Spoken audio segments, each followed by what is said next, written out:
You might get lucky. So? Death Stranding. Yeah. I don't know what you want from me. It's a random I said sleeper, collection and of then, words. I've got a trophy. Oh, I forgot that I wrote a rap. Oh, yeah. Do the rap. Do the rap. In a minute, I'm gonna need one of you guys to set the fastest time on the opening stage. Running faster, Worm getting will. shot at, dodging bullets, all that 00 agent difficulty. Will that guy just do a roll? Don't get shot and... Oh, no, press X. See, that would have saved you. No, No, not not that. the alarm, the gate. That- The one behind has to close first.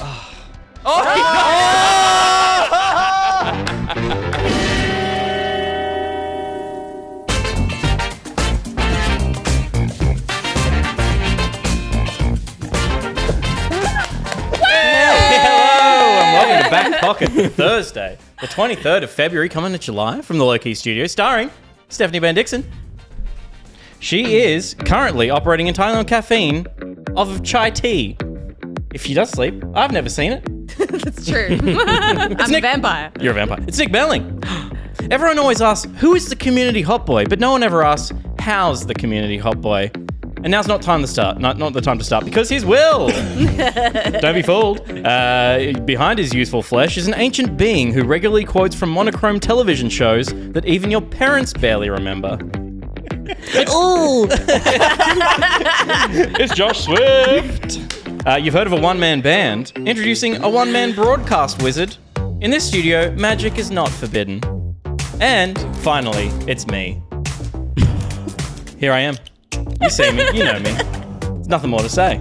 Tonight on the show, we've got some horrific news. The games that we've been playing aren't the horrific news, but we'll be talking about them. The factory reset and hardware diagnostics.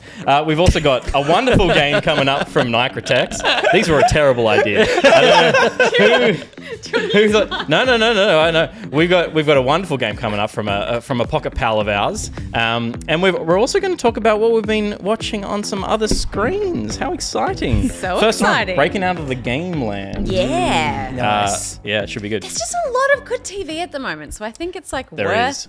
There was like, we put together a list and we're like, there's too much television. Yeah. Yeah. But what have you guys been up to? I know we've all been up to something. We have. Steph, we're out on Friday night. Okay. So... We went to... Okay, so... I like theatre. You like theatre? I love theatre. Love me some theatre. We decided to go to what we thought was an interactive theatre experience because you, famously, have been to Sleep No More, the Yes. famous interactive theatre experience in New York Yep. twice. Yes. So you've been searching for a local, like, not like equivalent, but something to kind of give you that interactive, immersive theatre experience. Yeah. And for people who don't know, like immersive interactive theatre tends to be like the play is happening, but you're kind of walking in and around it, and different things happen at different times. Everyone splits up in a building and goes and kind of has different experiences throughout the night. And then at the end, you kind of have only seen a small percentage of what has happened, but your experience was unique. Right. And you get some time to kind of like digest it together afterwards. You're like, I heard this piece of information, you heard this piece of information. Yeah. Oh, now we've got context and it all makes sense. It's a nice thing to meet up again after the show. Yeah. And there's sometimes like a bit of like audience, like the actors will kind of talk directly to you, or they might invite you to do something. You know, it's all very like cool and unexpected and experimental. And we've been to something. We went to kind of an Edgar Allan Poe themed one that was like. I went to the same one. Yeah, which was fine. But we have budgetary constraints here that I think play a big factor into it. But we went to see something called The Darkness. I think it was just called Darkness. It was called Darkness. Nick, How did you find it? Look, it was certainly experimental, as the brief suggested. But I think my favorite bit was we were walking down the stairs, and then you said to one of the ushers, "So where's all the fun stuff that we could do?" Yeah, there was someone like Classic. It was a 2-story thing, which is like, okay, you interact downstairs, You you can go be up down for there and up there, the stage upstairs, and the stage was like almost like a gothic amphitheater with a bath in the middle. It was sick. It was super cool. It was really the well. staging of it cannot be like undersold. The staging of it was amazing, and I really Technically, I thought it was really good. yeah. It was. But yeah, when we were coming in, we were like, "Oh, the stage is upstairs." But you know, I was told by him that this is an interactive experience. What can I interact with? And she said, "There's a bar downstairs and one upstairs, and that's it." So There was a game of yeah, and there was. I was going to say Jenga, but Jenga was elsewhere. I There was no I Jenga. would say the downstairs bar area was like. I mean, I wouldn't. Now that I think about it, I think that always looks like that. Yeah, cool. totally. Cool. Totally. Yeah, cool. No, that's totally the vibe Because of that space. Yeah. That none of that stuff actually had anything to do with the show that we saw, No. given the setting that it ended up Like being. taxidermied ducks. Yeah, I Yeah. think that's what that bar looks like. Yeah. And I But think the characters were down in Yeah, that dude was like the bottom hanging out part being their characters. on the chaise longue. Yeah, and they were like pouring drinks and like swishing their cloaks, and I was like, oh Yeah. yeah, Oh, okay. hell yeah, I can't wait. But they were just being like generally hedonistic. Yeah, They were just Right. setting the vibe. yeah, But otherwise they weren't involved. yeah. Well, we weren't able to interact with No, them. no. Yeah. And then we saw a lot of pain. Yeah. And some testy. I don't want to undersell the testicle. I didn't see the There testicle. should, because like I was at the wrong angle. we saw two men fully nude, Yep. and they kind of like modestly faced the back of the studio in undressing. Peyton was there too. She said penis and balls. Yeah. And the first figure had enough angle on the legs for Peen to be hanging between. Yeah. I saw through the legs. That's how I saw Peen. I don't know how you guys saw Peen. I don't know. I just know that it was there. Oh, okay. I Just think saw a bit of the side as he turned around to Side get in the pain. bar. Vega Yeah, Bus, okay. is this a preview to Pride? There was definitely like a tie-in for sure, but it was more that it was just like There was not a rainbow in sight though. It was monochrome as fuck. no, Yeah. but it wasn't like It wasn't tied in It thematically. was darkness. yeah. But I think there was definitely kind of like a queerness to it for sure. But totally, yeah. But it was like, first of all, it was based off the idea that in the 1800s there was a volcano eruption that created a super long winter that like it was like an environmental weather event that caused everyone to like really suffer the effects from farming and all that kind of stuff and long nights, and they kind of theorized this kind of post-apocalyptic scenario in which there was just this massively long winter and it was really dark and stuff and the world was ending, and it was kind of, I was like, oh cool, so it's kind of a comment on the environmental crisis. But then the rest of the play seemed to be like mostly this person's what would you call it, like internal monologue of ideas and vignettes and metaphors. I think it was just like how a high school student would feel if the sun went away. Yeah. It was like With penis. with penis. Yeah. With 5 characters coming together, and we're all going to tell stories over our last night on this earth. And so it would kind of launch into like one character would come forward and they'd be like, you know, there was once a mermaid man, and he comes feathers. Yeah. And And sticks. And that was very sticks. well executed because there was a moment of climax, cut to dark, lights come back up, and feathers are falling from the sky. to simulate the cum. Yeah. Just like Peter will remember that. that's amazing. Well done, Josh. But it was about like, I think, I was about a third of the way in where I was like, okay, this is not going to get better. It's probably going to get worse. And then I was at a certain point where I was like seeing how other people felt about it. And I could tell by the looks in their faces. I was like, we're all on the same page. And then I was like, I got to the point where I was like surreptitiously checking my watch. And then I was like, I think at one point you giggled at something, but very softly, and I grabbed you like, "Don't be disrespectful." You're allowed to laugh in Not a if it's I not wasn't funny. laughing about. Not if it's not meant to be funny. Yeah, but that's your interpretation of it. I was laughing at something that was funny. Okay.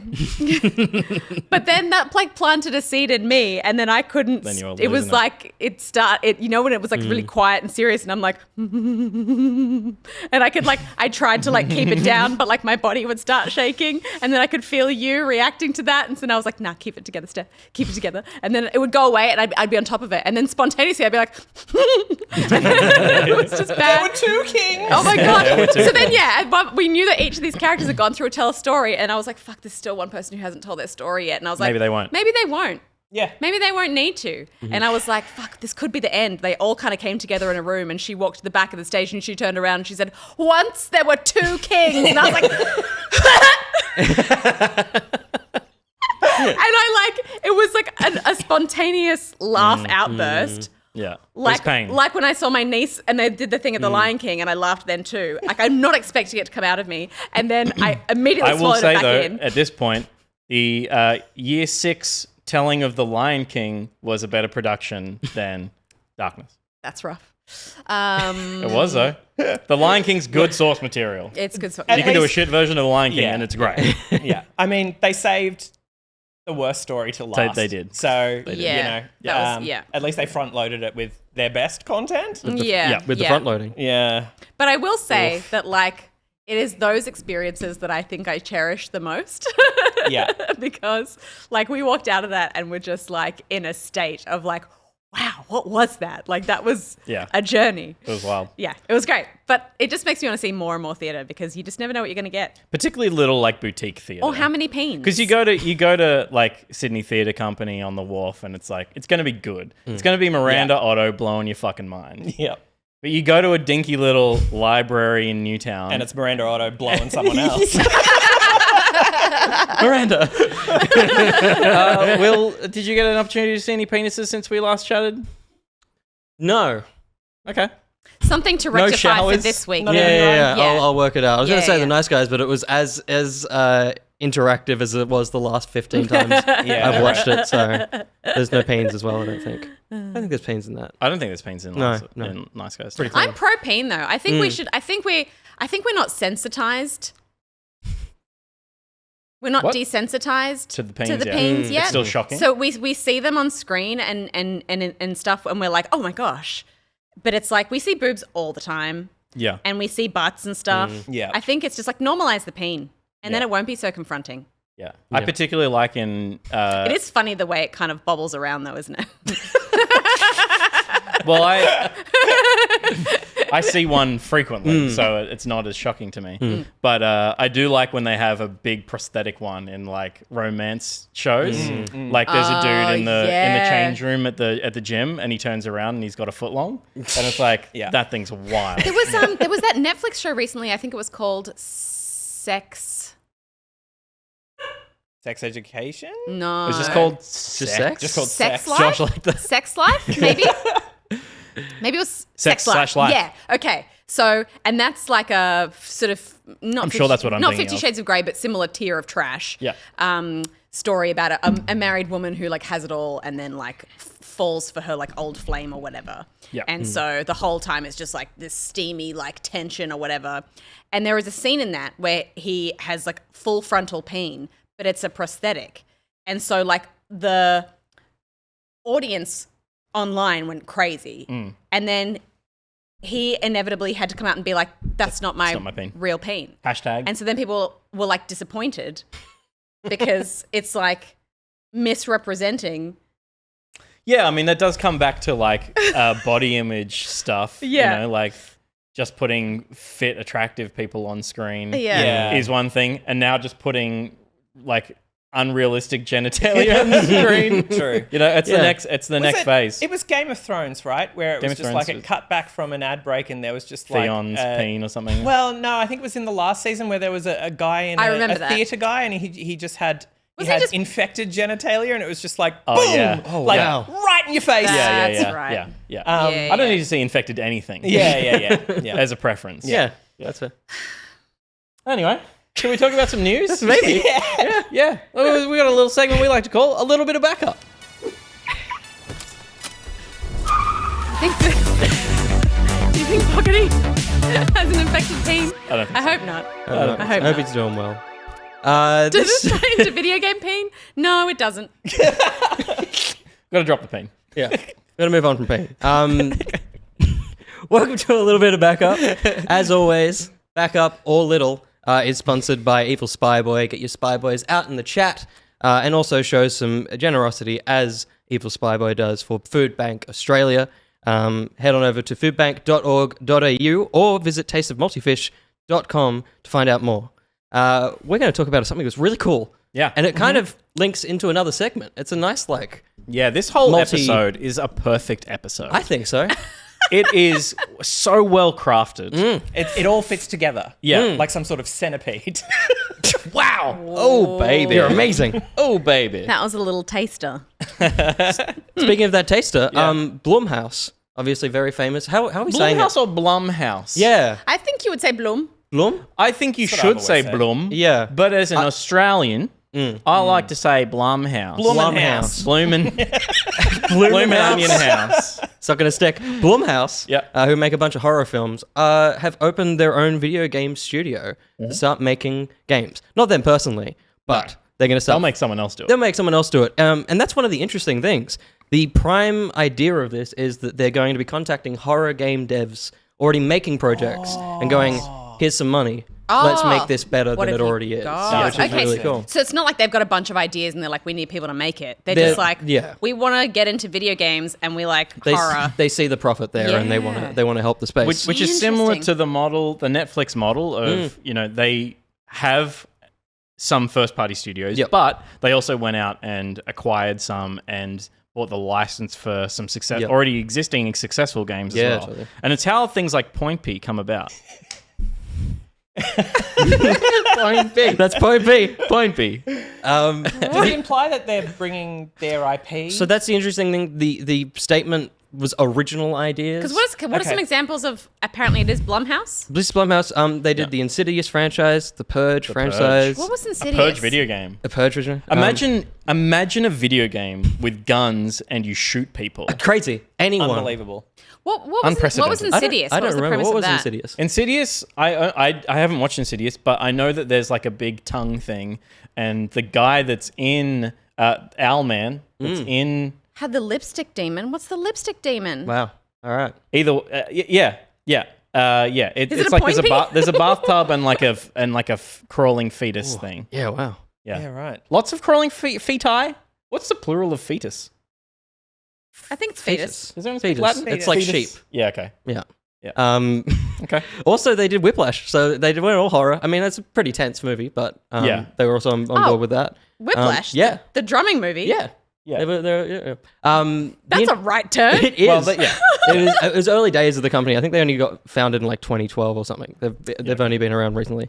But the interesting thing is they've also outright said, similar to their movies, they're only going to be putting 10 million or less into each project. Yeah. Which is interesting. I just got some numbers of some of the films. The Megan or Megan budget was 12 million, and they got 171 million.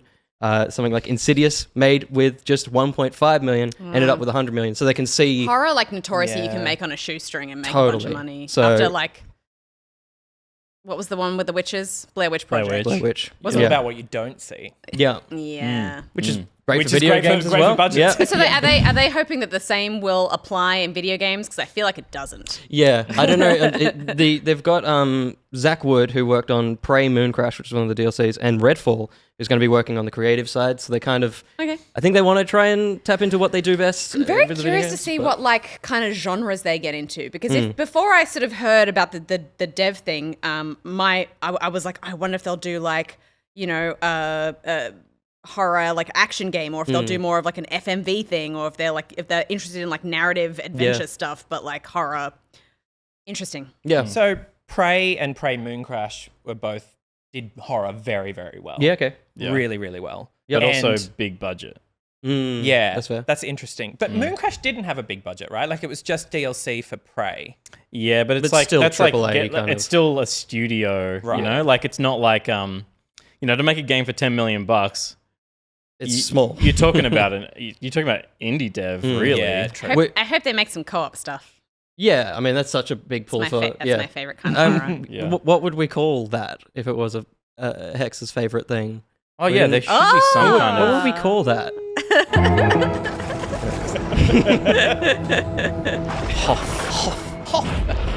Hoff the quick. So you're gonna have heaps. You're of gonna content for have that. heaps. I hope so. Heaps. Also, Heaps already starts with an H. You don't need to stress it as much. I'm just out of breath. On top of Zach Wood, they also have Don Schelscher, I can't say names, but a former PlayStation executive who worked closely with indie studios as well. So they've grabbed a top dog that knows how to handle indie studios. Yeah. Yeah, right. They were really they've proven to be really smart at navigating the film industry. Yeah. I hope they can do something similar Yeah. that benefits everyone. Obviously, you don't want, when you look at a $10 million game budget, you don't want them to be looking at crunching a team into a AA kind of experience. But I think there's enough, in particular with experience in indie development on board. They should have the vision to know their limits and know that you can make a lot of money with a small budget if you make an indie game that has the right hooks. Yeah. And they certainly know how to market and how to have hooky stories. Like, you look at Megan, like $12 million for a film like that. That everyone in the world, The Invisible Man was beautifully shot. Yeah. Really incredibly made. So much CG in it. Oh my God, that's that scene in the restaurant. I won't spoil it, but that stays with me, man. That was one of the Phenomenal. most confronting things I've seen in a horror film in a long time. Yeah, it's full on. They are well equipped to do this stuff. Yeah. Hopefully it can translate to games. Totally. Yeah. Yeah, it's exciting. I hope that through marketing, because if they're not going with their IP for the games, I kind of would like them to use their IP as the marketing tools. Like Megan sells all the games or something. Like, like play with their IP in fun ways That would like be that. funny. Yeah. But I don't feel like I knew Blumhouse. I mean, I didn't even know how to say the name well enough for them to be like a Blumhouse game to be enough to sell it to gamers. But but maybe horror freaks sort of. I think they do, like, they kind of have the Venn diagram of Blumhouse.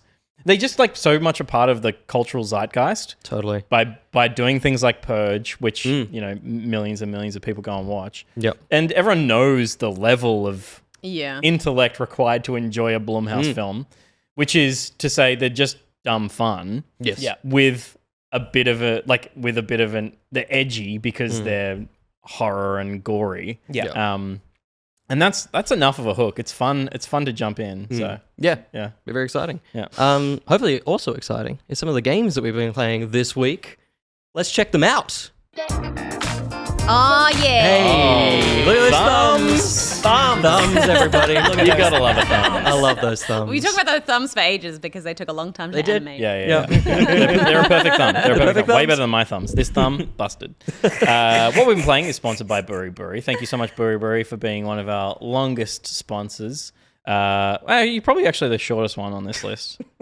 So I take that back. But going into this year, we decided to, because we used to neg you a lot, and we're not going to do that anymore. We're going to neg the industry that you work in, which is law.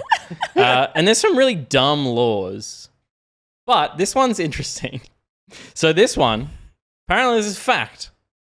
In France, the country, but do you need to interject? No, I was just going to say, because a lot of those are not true. They're just kind of like... Yeah, and I don't know if this is true. What is your either, source? but I'm presenting it as fact. Yeah. Okay. And this is the internet, so believe it. In France, it's illegal to name a pig Napoleon. I believe that. Who's believe that. enforcing that law? I believe it. The pigs. The pigs themselves. It's not. It's not the courts saying you can't be like one of our famous generals. Yeah. It's the pigs themselves. Like, we don't want to be compared to that guy. Didn't you say that last week? Because the last week was about dogs. Yeah. As the dogs go, fuck off, dude. Stop making a face. Don't make that face. I must have asked the same question, and you had the same response. I don't even remember that. We're in a time loop. What kind of face do you think a pig would make if it was called Napoleon? Perfect. I like that you Amazing. added a little bit of a snorty Yeah, wink. that was a breath. Yeah. So thank you very much, BuriBuri. But let's get stuck in the games we've been playing. Steph, you've kind of got the biggest one, the biggest launch for this week. Yeah, I played Atomic Heart because that's on my Pocket League Sure is. list. Was really hoping this one was going to be a slam dunk to kind of catapult me into the winning, list of Pocket League people. But I don't know that don't think it's going to happen. Damn shame. So Atomic Heart, kind of like it's like a first-person Bioshock, Fallout-esque Like action RPG stuff, right? Like, yeah. So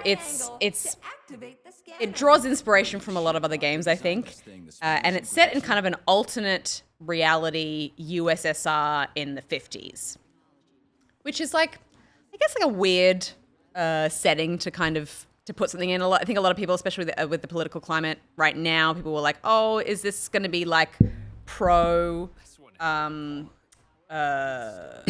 Soviet Union? Yeah. And is that like going to be?" And because it's made in Russia, it's intrinsically Studio- tied to the economy of Russia and therefore Yeah. the government of Russia. And they've said like, we don't support violence, but that's as far as they could say anything without getting violenced themselves. Yeah. Yeah. So I believe they're based out of Cyprus, but some of them sort of are still tied to Russia. Yeah, I sure. mean, that's where they're from. But I feel like it's not fair to kind of say, then you are supportive of the war. There's plenty of people in Russia that aren't. The thing that I think is important to note is that the game itself is not making a political statement per se, but it's like, it's almost like it's not critical of the Soviet Union era, but it's not. It's not like positive towards the Soviet Union era, but it's not critical of it either, which Yeah. is such a weird thing because it's almost like if you were to set a game in like Nazi Germany, only there are no Nazis or Hitler, And they never talk about it. and they It's never just like, sort of really. Do you know what I mean? It's Yeah, like, yeah. well, then Yeah. why? If It's you're just not a going to location. make, Yeah. why would you set it in that? Yeah, it's so I can't quite get my head around. Aesthetically, I get it, and I would say it's a stunning game. It has incredible art direction, and I would say one of the like most epic intros to a game. It's very like we're taking you on a journey. It kind of feels like a very on rails roller coaster ride of like exploring the world. But I think world building and that kind of stuff is some of my favorite thing about RPGs. So I'm always really appreciative when they do a lot of work to try and set up a time, a place, a setting, and there's a lot of detail that's gone into creating that world and making it feel kind of real and lived in and has a history and stuff. So I think the world building is excellent, and I think it looks beautiful and the art direction is great. But that's just Germany? No, but it's not. It's like I don't quite know how to say it, but imagine if Nazi Germany like existed as a concept, but like if you remove the specifics about what Nazis were about and you remove Hitler from it, it's like the setting is still there. Do you know what I mean? Like, why make a choice to set a game in that if you're not trying to make a direct comment about? Yeah, it's a weird choice. Maybe Stalin was a bad guy. Yeah. So I only played the first couple of hours. I think there's been some pretty serious issues for a lot of people who it's on Game Pass who've been trying to play it through Game Pass. I downloaded it, installed it, managed to get it to run, and then it crashed, and then I couldn't get it to boot after that. So I uninstalled it and reinstalled it, and it still wouldn't run. And then I was going deep on all of these different forums to try and, because my whole like Xbox app whole was Windows broken. Store You know, I was stuff, like yeah. reinstalling, resetting all the apps, like doing all this different stuff. I ended up removing the most recent like Windows updates to my computer and then reinstalling the Xbox app again. And then I managed to reinstall the game a third time and then get it to boot. And I played through the whole intro sequence. And then I got to this like point where you like are meant to get into a car. And apparently this is a common bug for a lot of people who are playing on Game Pass. It just doesn't let you progress past that point. So it was just insane. I ended up then downloading it on Steam and playing it for 2 hours and then refunding it. So I've only played 2 hours of this game. It's not a good But mood you setter spent though. about 10 hours. Yeah. Oh my god, what a fucking journey! I God. don't understand how it's so broken. And it seems like it's not necessarily a this game issue, but also it's a very much a Microsoft Store issue. Well, a big part of its launch is it being a Game Pass title, Yeah. and for it to be not only a game that is maybe not living up to people's expectations and buggy, it's on a service that is also has its own problems. It's not a great launch. Yeah.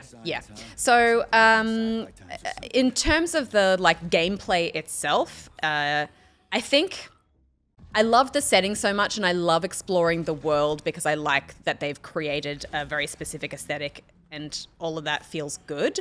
But at the same time, it feels like I've kind of done it before because we've played through this kind of thing in BioShock, and that game. And those games did it so well. We've played through we've had this kind of feeling in this kind of universe in Fallout, and that also did it really well. So I'm not getting the impact that I should be getting from this because none of it really feels like it's doing anything revolutionary, apart from the fact that it looks so good. And it has a very distinct personality in terms of, I guess, the robots and everything. And it's the setting being an alternate, USSR in the 50s, it's like, at this period of time in this reality, they had automated everything and had robots to do everything, and there's a kind of some sort of robot uprising that's happening, and it's obviously come back to bite everyone. So the threat from these kind of giant farming robots or tunneling robots and stuff like that is really terrifying, and the kind of design of the more humanoid robots is a bit it's creepy in a really cool way. And then you have this kind of, similar to BioShock, you have this kind of mechanical glove that you use to, upgrade with different abilities so that you're kind of shooting or using sort of melee stuff to be able to mix up the combat in that way. Is there anything from an RPG perspective, is there anything up a tree of skills that improve your stealth or hacking or anything that lets you solve levels in different ways, or is it just you got to either shoot your way through it or shoot your way or melee your way through it? I don't know if there is like charisma stuff, you can go down to have better conversation. I'm not sure because I only played 2 hours of it, but from what I see from the skill tree, it seemed to be mostly combat styles, different forms of combat stuff. But I could be wrong there. You've got the BioShock Phasmid style, electrocute and fire and I saw there's ice and frost stuff. later on. Yeah. This kind of stuff I'm a little bit over. I find in RPGs where you have to go into every corner of every room and open every single fucking drawer. And obviously they found a super fast way to do it, but it's still annoying. You're kind of just vacuuming up everything. They found a fast way to do it, but then they've added they've sped it up 10 times. It's Yeah. actually what I hate about Fallout games and all that kind of stuff is I have the anxiety of being I need every upgrade I can possibly get and every material to give myself a better chance in this world, but to spend the time tediously opening every fucking drawer is so annoying. Yep. And even though it's a faster mechanic with the vacuuming, it's still annoying to have to do it. I don't know. It felt like a chore. It felt like a chore and it felt old. I don't know. I feel like we've moved on from that.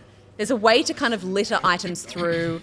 I think the way most people get around it now is that you give people that X-ray vision or detective vision or Batman whatever. vision. Yeah. And you do have that in this, but that kind of gives you the most important things if you really want to mainline it, and it doesn't give you everything. So you kind of just end up spamming the little suction thing anyway. Yeah, that's an interesting conundrum because I still see the value in that from some perspective. It's a tedious task, but you're rewarded for taking the time to do it. Can you finish the game without doing it? Probably, but you have fewer resources to do it. Yeah.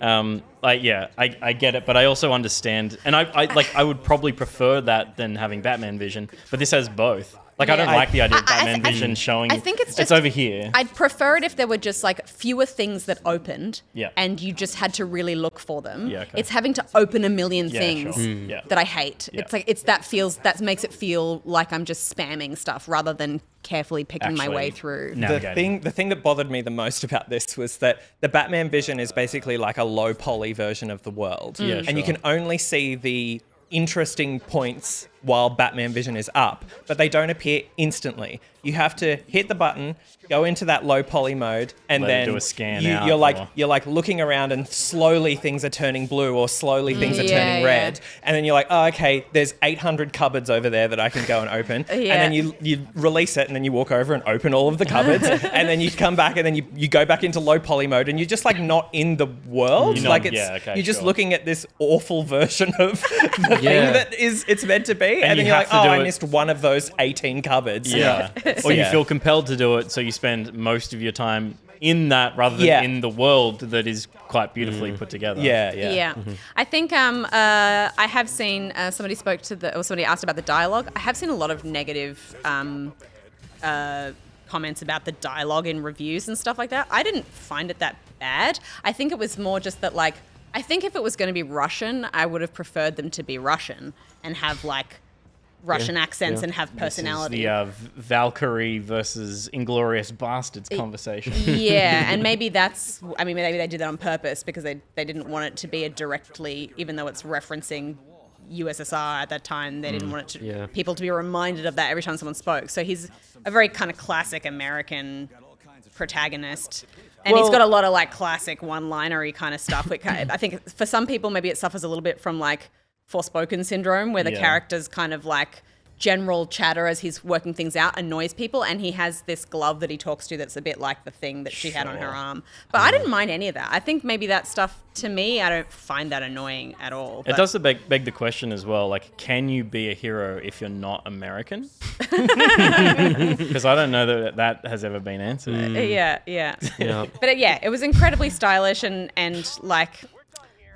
There's a little bit of like puzzle action to it as well in terms of just kind of navigating the space and, you know, all that kind of stuff. But otherwise, it's pretty like standard RPG of this genre. This is a random thing, but I think I don't know that I've ever encountered this before in a game, and I thought it was quite cool. And it's such a small, weird thing. But the way you use your glove hand to like do your whatever magic stuff is quite often he makes this kind of symbol like this. And he even jokes about the fact that he's like, oh, some wizard designed this glove because he wanted to feel cool when he did that. It's a hand movement to do.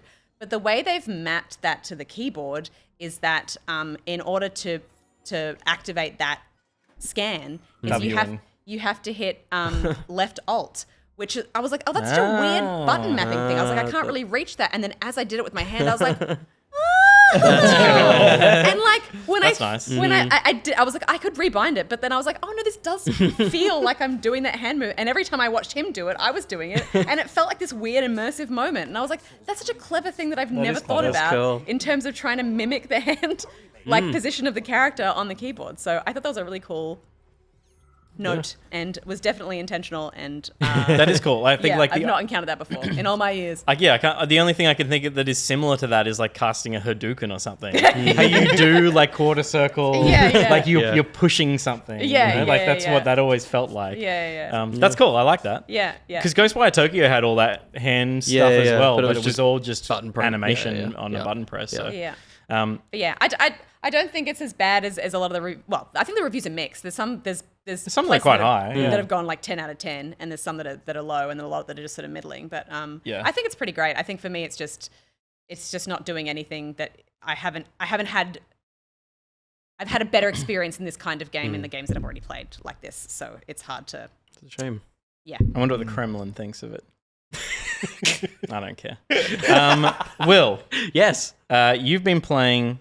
Please. Something pretty cute. I have. I saw you like about to cry on a stream. Mm-hmm. It doesn't pull any punches. It's Season, A Letter to the Future. It's a very Will game. It's an adventure story game, adventure light. You basically play as a young girl leaving home for the first time. This is home. And wanting to record the world as... They kind of frame it as the world ending, but as the title's called, a season. The season's coming to a close. From what I can tell, it's not directly taking from a period of time, but it's taking a lot of a certain war that's happened, and there's a lot of cues from history to kind of set it in a time. Okay. But yeah, it's a very simple premise. This is the opening where I almost cry, where you are creating a pendant of memories to keep you safe on your journey. and it's where you yeah.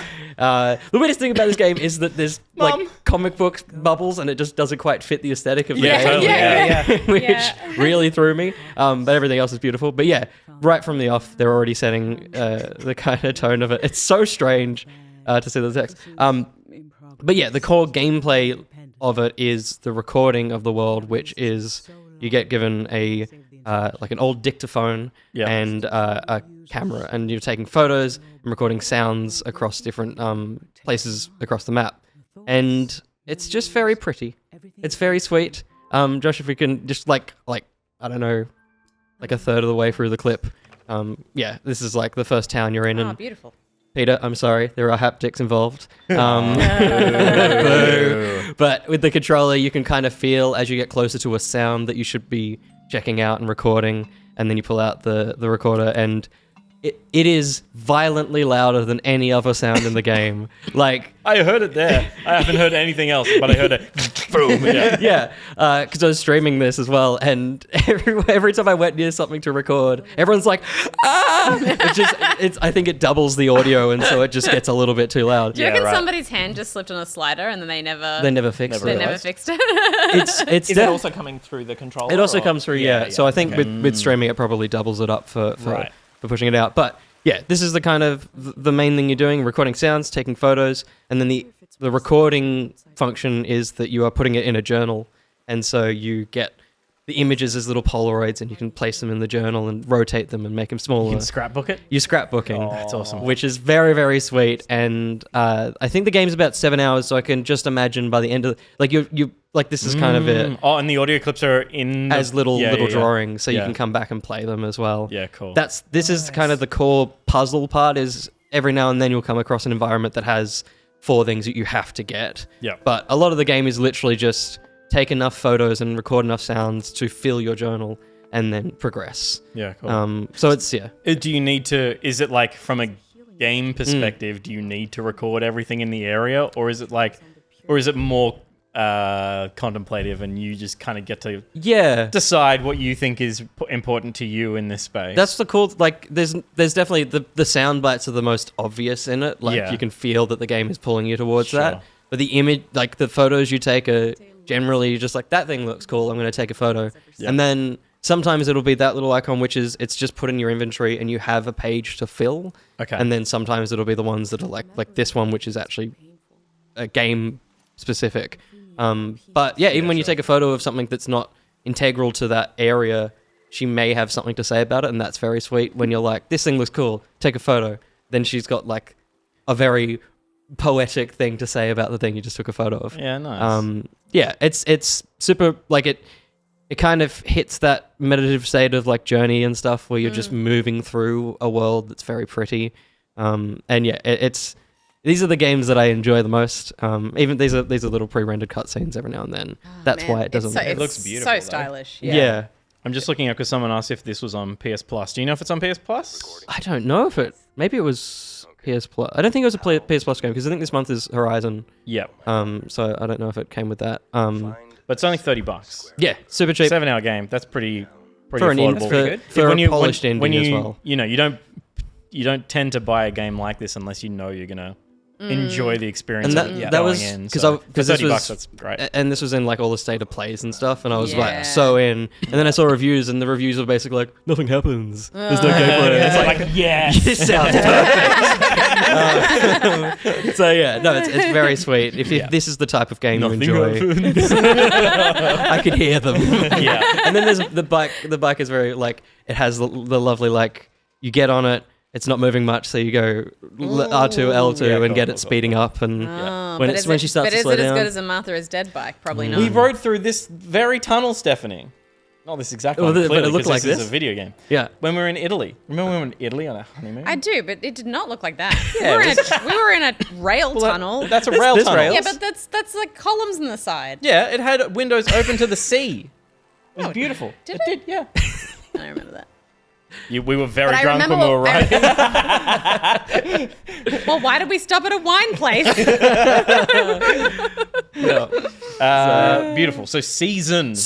No No seasons. Single season. Tis but a season. Tis but a season. A letter to the future. Nick, You hardcore gamer, you. Oh, yeah. You've been shooting some stuff? I have been shooting some stuff. I jumped into the PC port of Returnal, which came out last week. Now, Returnal, obviously, an older game. But, There it is. there it is. General concept, for those of you who aren't aware of what Returnal is, it is a third-person bullet hell roguelike, none of which really appeal to me, but something about this game makes it work. It's basically, they use like a time loop mechanic as the kind of in-universe reason for it being a roguelike. And Can I? Had you not played this before? I did play it on PS5 Yeah, okay, initially, interesting. like when it first came out, and that was when it was full of bugs. And Right. now, and I persevered because I really loved kind of everything about the environment. The sound design is incredible. Yeah, The okay. story I found really interesting and mysterious, and I kind of just wanted to find out. Like, I love me a good sci-fi time loop. Sure. She's such a cool protagonist, too. I'm And she's great. loving her. Yeah, she's really good. Her name is Celine. And yeah, so, you know, over time they started to patch bugs. Like, initially on the PS5 version, you couldn't save. And now you can. But the PC version now just has a whole host of different bugs. Although the save thing wasn't a bug, that was like a that was a intentional, but gameplay just- choice that everyone kind of raged against. Yeah, exactly. So the thing that they added about a year ago was the Ascension DLC, which was, I believe, free DLC that kind of added a co-op mode and like an endless wave mode. Shame Gus is not here. But the co-op mode was what really interested myself and Avexia when we jumped in to play it as the PC release came out last week. And they made some interesting choices.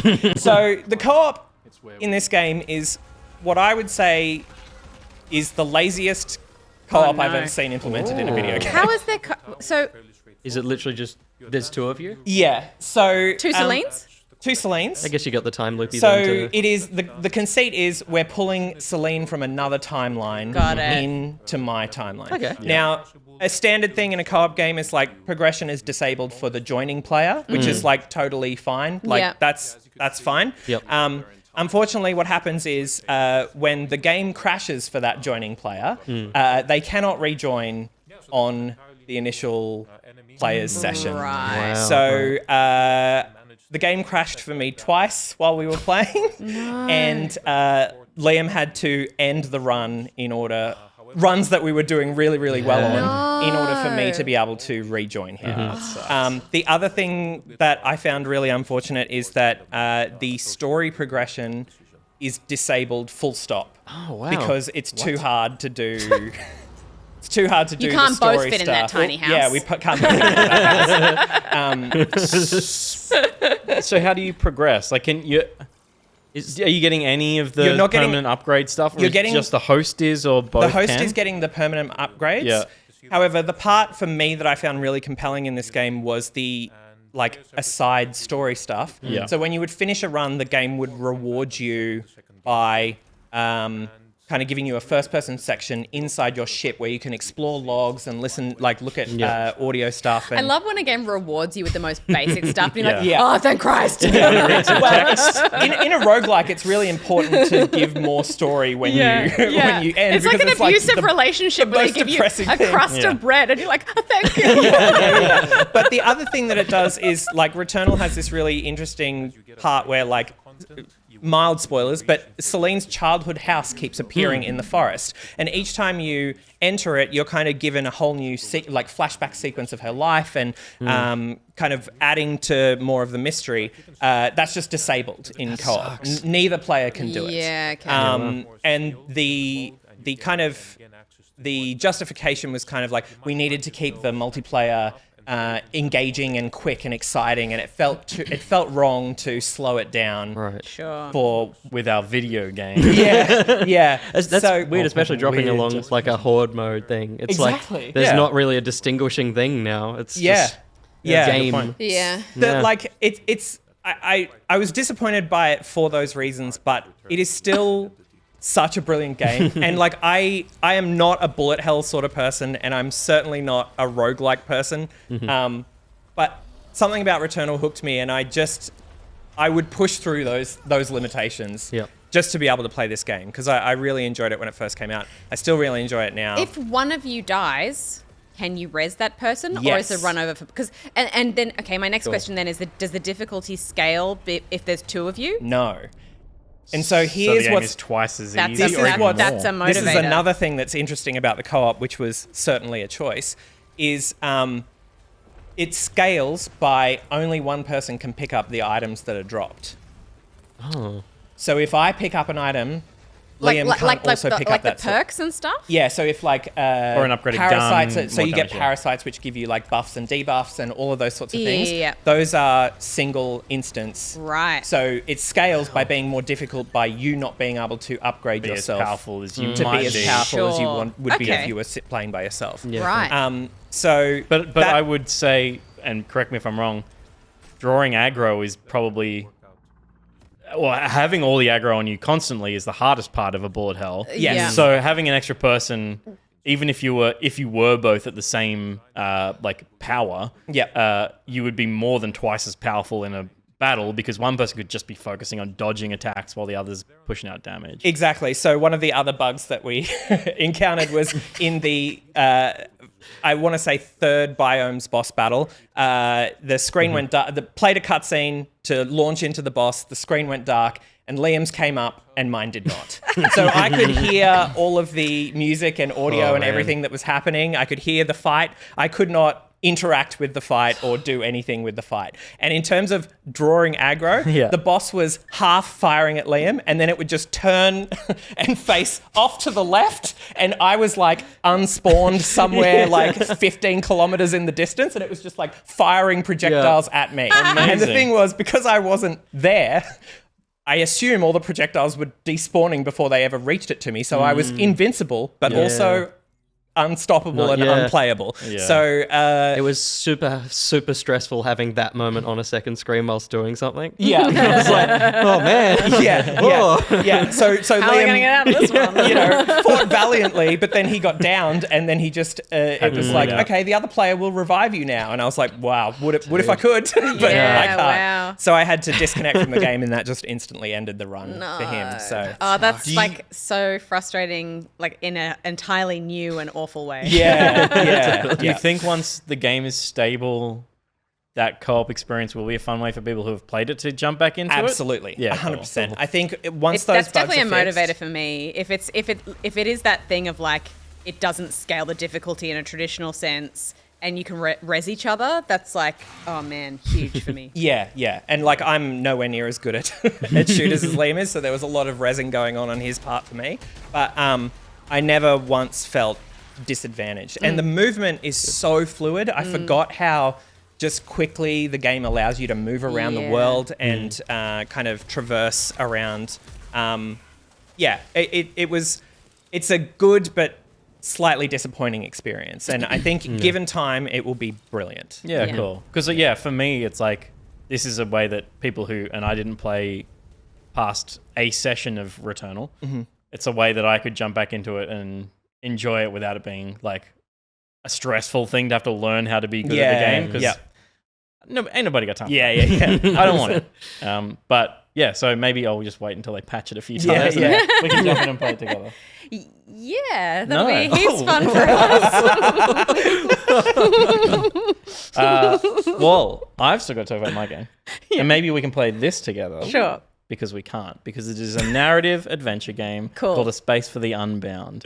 And it is a retro style, like 90s adventure game, puzzle adventure game, made by a little Indonesian development team. They've been working on it for years and years and years and years. And it is set in a rural Indonesian town. You play a high Is school this their student. first thing that they've done? It's not, they've done, like, they're a studio that pumps out a few things, but this is the first thing that's gotten Okay. Yep. international attention. Yeah, cool. Released in January this year. No one really played it, except for the fact that it just kept building really, overwhelmingly positive Steam reviews. It's like there's not any review on Steam that isn't 10 out of 10. Yeah, wow. I heard about it. I already want gifs of everything I've seen on screen. It's gorgeous. Yeah. I heard about it through the Kotaku podcast. Ruby Innes played it. Sure. And then I was like immediately like, I'm in.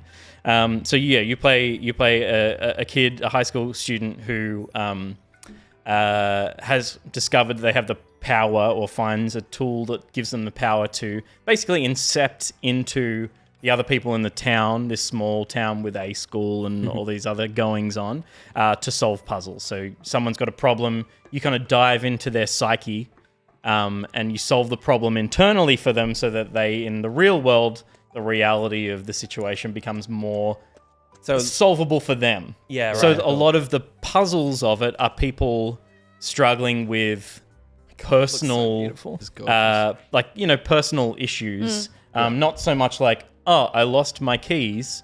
It's, I've lost connection with my son. And the way that you and the way that you solve that is that you find out what connected them to their son in the first place, maybe in the real world, and then you dive into their psyche and you manipulate the, what they're struggling with mentally to help them come to the conclusion that you need them to. Yeah. Which is a really beautiful thing. But the whole game is centered around this relationship between Atma, who you are controlling for most of the game, and Raya, who is your girlfriend. And you build this epic bucket list together at the start of the game. And as you're playing through, you're doing these things with your partner, and you're also kind of like just being a high school student, and things are happening in the town that you're reacting to. Yeah. That's how it starts. It becomes a lot more esoteric and like world-ending and imaginative and creative and devastating and beautiful, and Oh wow. it's Shit, I will play this right now.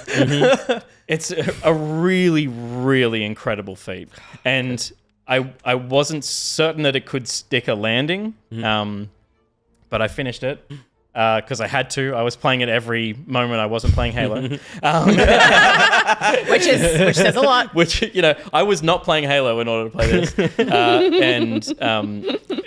I was just shattered and in tears at the end of it. In a way that is like cathartic. Yes. It does have a resolution, but it is it so earns its way there by getting you invested in these characters, and the writing is really beautiful. And How long did it take you to complete it? I was like 8.5 hours. That's pretty good. Yeah. And I missed some stuff that I didn't intentionally miss. Like some of the bucket lists. Oh, no. I didn't get some of it because the powers evolve, the way that the world works evolves as you start to uncover the mystery of the situation that you're in. And in hindsight, the way that the game is structured is perfect. In the information that it drip feeds you early on that doesn't make sense without the context of the late game. But like that's how it resolves itself so beautifully is everything that you were like, oh, I can't remember what that was about, just lands home. And oh man, I cannot recommend this more highly. It is I think it is sure to be on a lot of Game of the Year lists. Yeah. It is a beautiful game in so many aspects, and story, absolutely. The style of it in its throwback is a throwback, but is also just such a smooth experience. It has those 90s adventure puzzles, but there's a twist on them when they're normal, in that you're manipulating people's psyche or interacting with the world in a way that gives it a more interesting thing. Or it's just much more focused and less like, even like a LucasArts game where you're like, this thing is absurd for the sake of being absurd. There's none of that. This is a vital item to someone. It's not like everything's important. A weird feather. Right. This is a thing that is going to mean something. And it's not that it's all heavy as well. Like there's heaps of levity in it. The game adores cats. There's a million of them. One of your bucket list items is to pet the fluffiest animal in town. Yep. And so you just pet everything that you see. You give names to the cats, and so when you interact with them again, like, and you choose the name for it out of a list. Yeah. So then when you go back to that cat, you're like, that cat I called Husky because it is like grey and mottled a bit, and like that's a Husky to me. And like, so you go back and you're, hey Husky, how you doing? And it might be in a different part of town. It's just, you come to know the town so well, and all the people in it and the ways that you interact with them as you. Yeah, I don't want to say too much about kind of where the game goes past that opening third, where you start to become comfortable with the town and the mechanics of it, and then the game evolves into something else. And yeah, I wouldn't even show footage much further past here, Josh.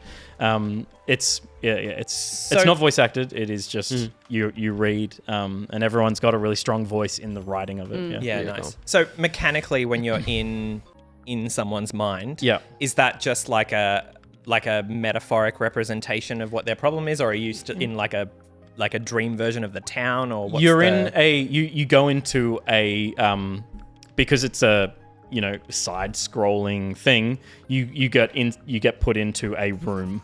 Okay. And that room is, some of them are much larger, particularly key characters, but some of them are a lot smaller. They're a single room with a single puzzle to solve, that is either like very clearly related to the problem that you are aware they're having, or a more metaphorical representation of it. Is the room meant to be representation of that character? Like, does the room like for key key characters, yes, and for others, it's more just like you're in kind of like a space dream asteroid belt. Yeah. Okay.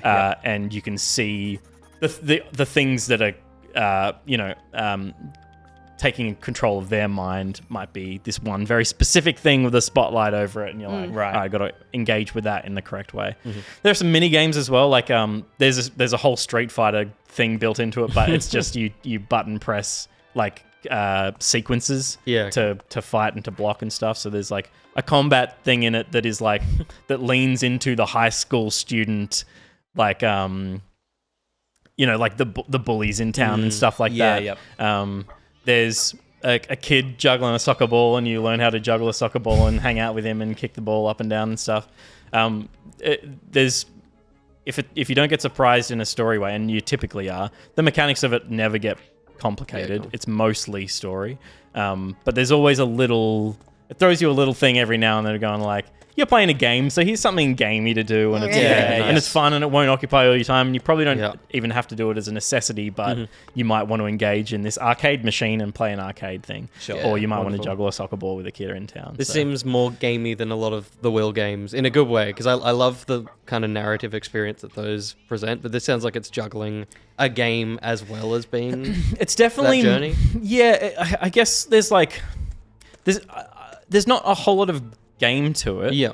There's only and there's no point and click, it's all keyboard. You can't mouse interact. But you interesting. But in a point and click adventure style, you will pick up an item and then you'll go and talk to the person and make sure you use that item on that person to engage the correct kind of like the progress. So and you always get blocked by keep you on the right track. It's hard to get lost. That's good. Sometimes you might have to travel for a bit to get to where you're going, but you've been told where to go. You learn the town. You know how to get there efficiently. That was always my stress point in point and click things. Totally. It's too much. It's really it's really just this tiny little rural town with maybe like 20 something screens that you go to in the town, and then diving into like the psyches of the people in the town. It's brilliant. Cool. Space for the Unbound. Done. Bloody play it. Nice. Sold. Yeah. It's also just nice to have an Indonesian game that is so rooted in that culture. Yeah. Because the town, like for kind of a section of the game, the town is all working towards this festival that is a traditionally celebrated festival of the town, and everyone's got their favorite kind of like traditional meal, and so you kind of get pieces of that as you're playing through, and they're incidental, but it's just it's color and texture to the world that you don't see in games typically. So that's what we've all been playing. Nice. Atomic Heart season. A Look to the Future? A Letter to the Future. A Letter to the Future. You've been playing some Returnal Ascension. And A Space for the Unbound. But that is it for now, because I believe we're going to an ad break. Will we come back? Thank you. what you did. Do not forget what you did. Yes. Betrayal, betrayal, betrayal, betrayal, betrayal. No.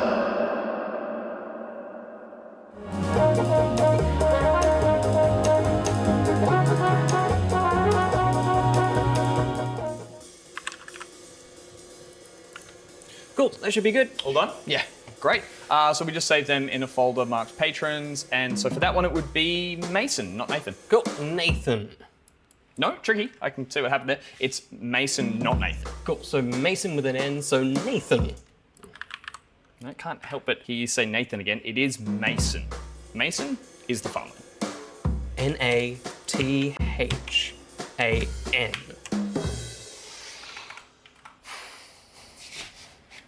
Let's go over this a few times. Okay, quick exercise. I'll say the word, you repeat it back. Mason. Nathan. Nope, Mason. Nathan. No, I'm thinking Nathan. Mason. Nathan. Nathan? Nathan. Ugh! Okay, Mason, not Nathan. Mason, not Nathan. Mason. Nathan. No, Mason. Nathan. Mason, not Nathan. Ready? Yep, go! Nathan. Mason. Nathan. Mason, Mason, Mason. Oh, boys. Nathan. Nathan. Nathan.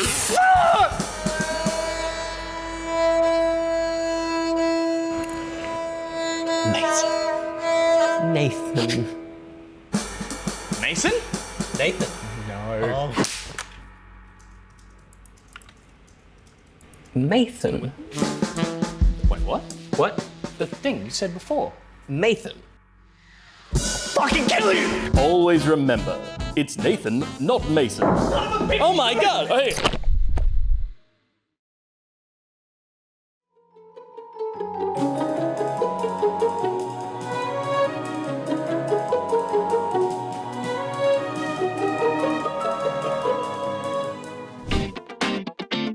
It's the game plan, baby, let's go! Explore a fictional 1950s USSR in the cinematic shooter Atomic Heart. It promises depth of story and loads of intrigue. It's a Yakuza renaissance and Like a Dragon Ishin. World War II RTS Company of Heroes is out this week. Horizon Call of the Mountain means you can shoot arrows like Aloy with your actual arms because it's on PSVR too. Resist the Mort and dark fantasy sim Redemption Reapers. The classic tabletop to video game adaptation Blood Bowl 3 will delight Warhammer and NFL fans alike, which I would imagine is a very small Venn diagram of people, but this is the third game in the franchise, so many paths to discover, but probably 8 in Octopath Traveler 2. And the Forest sequel Sons of the Forest is serving lush landscapes and horrifying fetus monsters.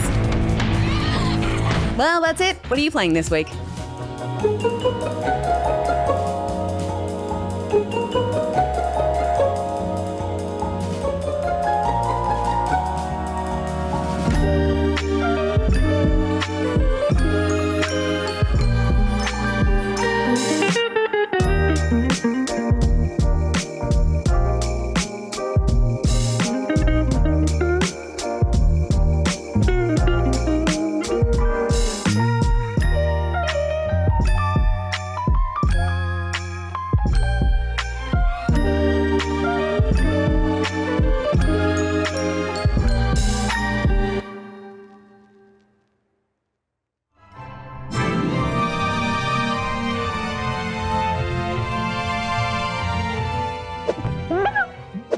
Welcome back. Thank you very much to Sam Funk and Dion for your words. We saw Mason, not Nathan. You getting slapped around. Yeah. Chat was like, short hair. Yeah. What That's happened? correct. Baby William. That grew. was a year and a bit, and then it just kept going. That was at the point where I thought I'd leave it, where it was like a little bit like Luke Skywalker-y. Yeah. Yeah. And then it just kept going. Yeah, you used to walk into the office and say something about power converters. Yeah. Tasha I want to go to said- Tashi Station to pick up some power converters. That's what it was. Yeah, every time. Yeah, every damn Never time. let me. And we saw the game plan. Much more relevant this week, because this was for this week. It was. Those were the games that were coming out this exact week. This one. Whereas in the past, It's always been a it was little a bit delayed. adjacent. Yeah. Yeah. I don't know why we didn't Yeah. do that earlier. It made sense. I think it was because we used. Well, yes. Because he hadn't said it yet. No, but it was also. I think it was also because you did the news. We used to do the news on a Monday, and then it was part of and it was that, kind of part of that, and then it came from that. But really, it was just a list of games, so we could have done it before. But now, the important thing is that now, going forward into the future, everything's going to be on time. Love the future. Nice. Love an on-time future. The game plan brought to us by a Timothy. Thank you very much, Timothy Chu, for helping us choose the games that we play. Now, Nick, Yes. we've brought you in here. Mm-hmm. It would be remiss of us to not play a Pocket Pals game. Yeah. You brought the most disgusting one? Yeah. Oh, yeah. Oh, he's teased it already. Yeah. Giving us a little taste. Yeah. I have bought everyone's favorite Pocket Pals. No, everyone loved Lightly Steamed the most. Sorry, I couldn't bring myself to trawl through negative Steam reviews after the week I've had. I bought my personal favorite Pocket Pals game, and that is called a Videogame Centipede. Oh, the Centipede thing. No. It's so bad. I love it. I'm so sorry. I'm so sorry. I gave you opportunity to change that. No, To change Why that. would we take the opportunity No, to change that? it's perfect. It's brilliant. I'm perfect. sorry, Steph. I I wanna- know Steph hates it. I wanted all I three don't of hate them. that. I hate. It being your mind being brought back to the human centipede. Yeah, fair. That's fair. Just before we get into that, this segment brought to us by the lovely Middlecee. Thank you very much, Middlecee. And when Middlecee sponsors a segment, we play a little game. We And the sure little do. game is where whoever is hosting that segment reads out the lyrics from a song that is written in the key of C. And I have prepared one for you today. Nice. Okay. Amazing. And we have to guess the song. You have to Yeah, guess the yeah. song. Okay. Okay, here we Warm go. up. All right. Every little thing that you have said and done feels like it's deep within me. Doesn't really matter if you're on the run. It seems like we're meant to be. Me. Steph. I don't care who you are, where you're from. Don't boy bands, baby. Yeah, that's this is it. like Lovely. a lexicon of boy band lyrics. Yeah. Chat knew. As Chat knew. long as you love I me. knew it. I was like, it's Avril Yeah. Lavigne or something going Yeah. on up there. I tried to be as obscure with the... No, with you did well. The You did intonation well. is very intonation good. Definitely Yeah. threw me Yeah. off with that. Yeah. Yeah. Otherwise, I would have had I listened to that song like a week ago. it. Nice. If you'd gone, you, I would have been on it like, No, fucking- it's the Nick Carter. Is my favorite. Yeah. So, thank you, Middlecee. We are going to play Videogame Centipede, and the way Videogame Centipede works, if you did not watch Pocket Pals, which is, fair enough, I've taken the name of two games. I've taken the name of two games where the ending word, syllable, or sound of the first game overlaps with the beginning word, syllable, or sound of the next title of the second game. So I'm going to describe a made-up mashup game, which is a mashup of the two of those games, and you have to work out the title of this fantasy game. So I'll give you an example. This is one that we did on the last episode of Pocket Pals. If the clue was, Rare's final game for the N64 is fondly remembered in our community because of that one time Steph crawled across the wilderness for hours, that is a mashup of Conker's Bad Fur Day and DayZ. So the title that I would be looking for from you, Stephanie, is Conker's Bad Fur Daisy. Conker's Bad Fur Day. It took me, I a think, few goes to get it it. took me, I would say, most of the game to get Okay. the Yeah, right. concept. Yep. And I think it will still take me about that long That's fine. to get there this time also. Good. I would also pose that Peter should have a handicap. Yeah. Because he's just got word smarts that is unfair We'll to see how we everyone. go. Yeah. If I'm like smashing it, Yeah. because last time I felt I was Your feeling brain it. is like Yeah, I was feeling it last computizing time. Yeah. the whole thing like before he's even finished the sentence. You're already Yeah, there. yeah. And it is probably a little bit unfair that I was talking to Peter when I said, what game should I bring? Oh, I see. The truth is out. The one I was good at. So, I think what we'll do is we'll do it so that if you get a question right, you just are out for the next one. That gives kind of everyone a chance to, unless I get the question right, and then I can go as many times as I like. Sure. No, it's fine. Okay. All right. We'll do the first one. Are we ready? We all understand how the game works? Absolutely. Sure do. Okay. How do we want to buzz in? I still don't get it. Our name and for Steph, me. Yeah. Me. Well, yeah. Yeah. Okay. Cool. We've got Cool. this. Cool. Okay. All right. So this game. That was so well handled. Because that's exactly what it would fall into. Yeah. Okay. Yep. This game, based in feudal Japan, allows you to compose haikus about your favorite superheroes. About your favorite superheroes, compose haikus. Will. Well, Ghost of Sushi Man? Oh, Peter. no, Peter. Ghost of Sushi Mama. No, Steph. Goes to Sushi Marvel Snap. That's very good. I'm gonna give it to you. Yeah. The one Marvel- that I had in mind was Ghost of Tsushima Marvel's Avengers. Nice. But yeah, you made the Marvel link, That's and good. that was what I was looking for. That's that very was what I was good. looking for. Very well done. Yay, Sushi me! train. 1 point. Yeah. Sushi Mama. Sushi Man. 1 point for Steph. Okay, next one. That was very good. Lee and Clementine cross a post-apocalyptic America in the game that inspired the dating sim Hooked on You. Peter. Peter. The Walking Dead by Daylight. The Walking Dead by Daylight. they're is a good moment answer. too Well slow. done. Yeah. Very good. Telltale's All right. The Walking Dead. Nice, yeah. Next one.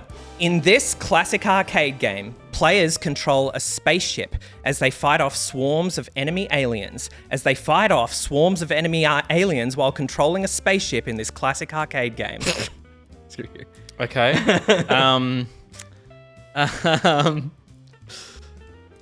Oh my god. And we got to not look at chat as well. Yeah. Don't look not at the looking screen chat. down there. Not looking at chat. Um, Can you read it one more time? Sure. Because you only need to So- read the first half of it and then I'll flip it. In Yeah. this classic arcade game, players control a spaceship as they fight off swarms of enemy aliens. As they fight off swarms of enemy aliens while controlling a spaceship in this classic arcade game. I mean, Space Invaders. It's not Space Invaders. Oh, wow. Okay. The other famous shooty bang arcade game starts with a G. Oh, yeah. Yeah. Oh! Steph? Well, I don't know the other bit. Is it?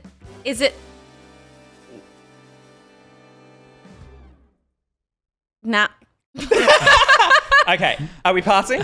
I know what the first. one's- I know what the first part is, but I don't know. But yeah. have you? Are you Is is, this- is it just it- Gallagher Allagug? But is it Gallagher Return or something? No, it's Gallagher. Gallagher. Because It's just the Gallagher same starts game. with gut and Yeah. Gallagher ends with gut. Evil. Sorry. So Evil. it's two Bad of the same game. Gallagher. I thought there was a Returnal thing in there because I'm like, it's mirrored, it's a portmanteau or something, and it's No, like it was just it's me trolling. returning back Yellow on Gallagher. itself. No, it's just a guh. It was double guh. Evil. I like Okay. it. I like it. Okay. This tiny-sized collectathon allows you to use motion controls to play bowling, boxing, table tennis, soccer, and Peter. beach volleyball. Peter. Tiny Kinect Sport. Fuck. It is Tiny Kinect Very Sports. good. Well done. I was thinking the Wii one, and I was like, Yeah. I can't make that a thing. Okay. Connect. All right. Next one. This chaotic and colorful first-person shooter allows you to participate in hacktivism against an oppressive operating system Peter. in control of the lives of everyone in the city. You need to be out for this Overwatch one. Dogs. Damn It it, I'm is out. Overwatch Dogs. Now I'm out. Now you're out. Now you're out. I'm secure. Now you're out. Okay. But you just yelled it out Peter, you anyway. need to shut the fuck up. Fucking I have to help say it. I yourself. already buzzed in. No, you didn't have to say it. I You could already have just buzzed. unbuzzed. I can't. You can't unbuzz. God. That's his buzz. You Just put can't it unbuzz. back into your head. The buzz is final. No. Okay. This one is just for I you would have two. got that I won't eventually. even listen. I won't All right. even listen. All right. As a hardened detective in 1940s Los Angeles, your next mission is to purge the forest of corruption in this platformer Metroidvania.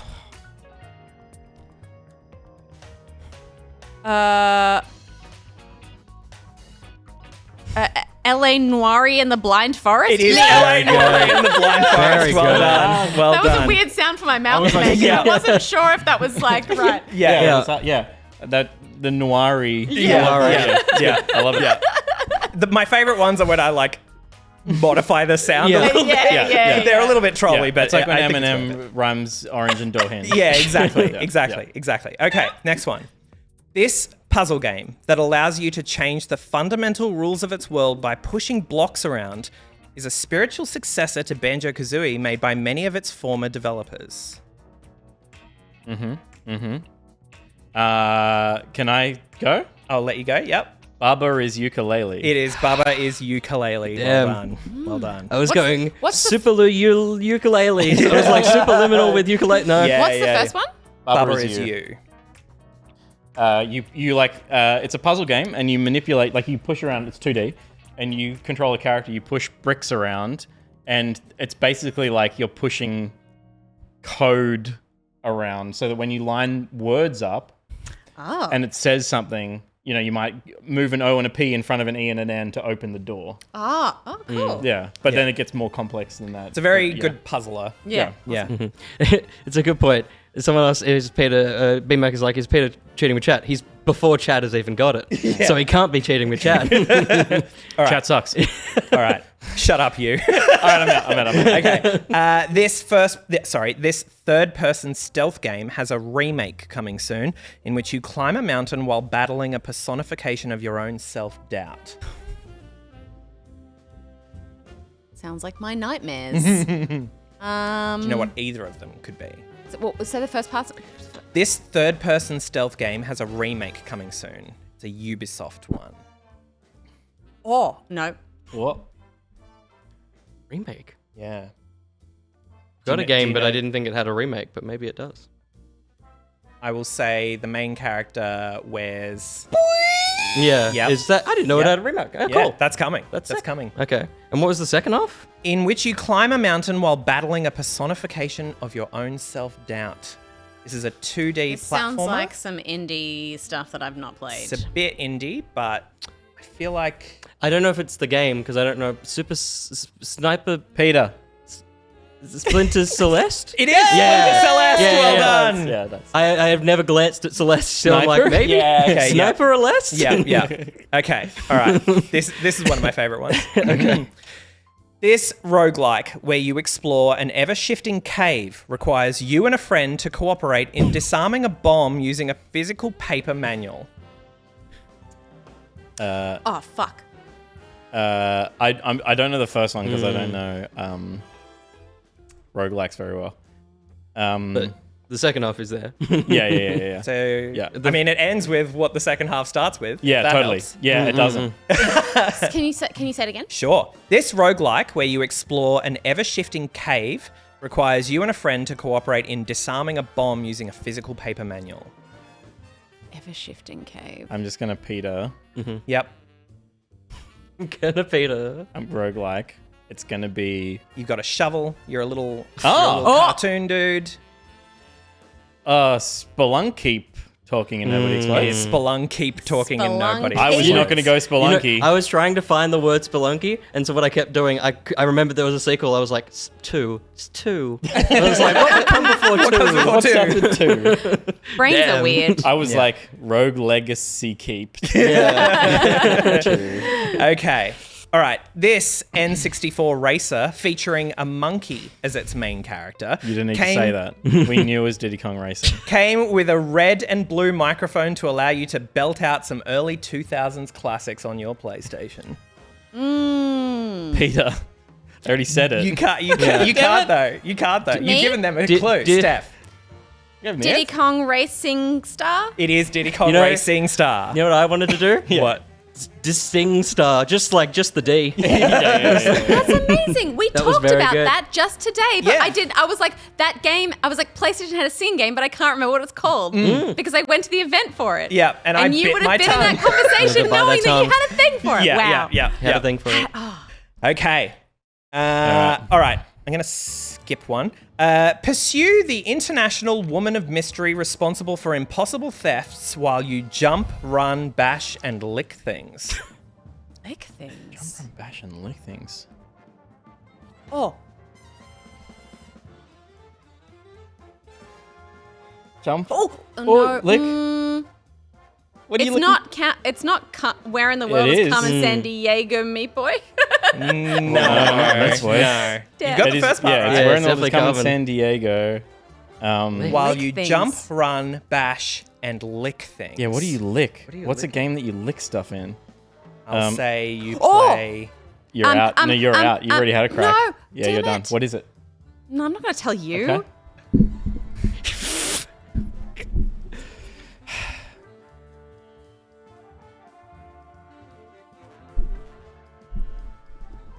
Where in the world is Carmen Sandiego Goat Simulator? You know what I'm trying to do. It is Where in the World is that's Carmen very Sandiego good. Goat Simulator. Well done. By the time I get to the crossover, I'm done. You go. Yeah. All right. Yeah. Thank you, Steph. Throw apples and take photos for the professor in this real-time strategy game focused on the short French man. I missed it. Yeah. Studying. Throw apples and take photos for the professor in this real-time strategy game focused on the short French man. Okay. Peter. Yep. Pokemon Snapoleon Total War. It is Pokemon Snapoleon Fuck Total off. War. That's insane. Come on. Fucking hell. That's not a thing. Well, no, it's not, but... Pokemon That's so funny. Napoleon. That's so Jesus. funny. Oh my god. Fucking hell. Okay. I'm not playing. All right. You're out for this one. Over the Not for long. years, the fatalities have gotten more and more graphic, much to the disapproval of our protagonist, who finds himself up against a familiar face that has teamed up with his enemy Scarecrow. Me. Yes. You said me. I forgot the first. What was the Over first the one? years, the fatalities have gotten Yeah. more and more graphic. Yep. Mortal Kombat Man. Any more? Mortal Kombat Man Arkham Asylum. Arkham City is what I meant. Arkham. The other one. The Arkham Knight. Yeah. Very good. Mortal Kombat Man Arkham Knight was the answer for that one. Very good. All right.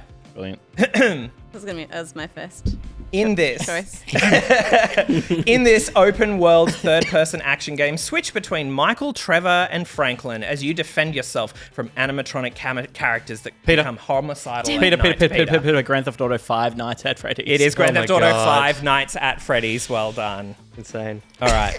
I just need to say it before I know it because I know Say that I'll it in get your head. there. No, but I can't. I'm not quick enough to say it in my head.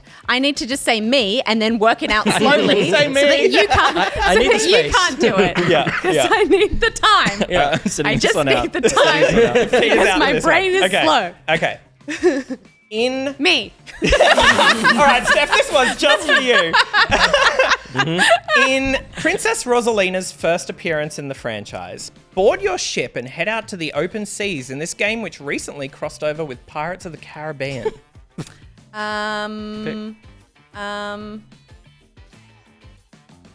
Rosalina is Nintendo. Is first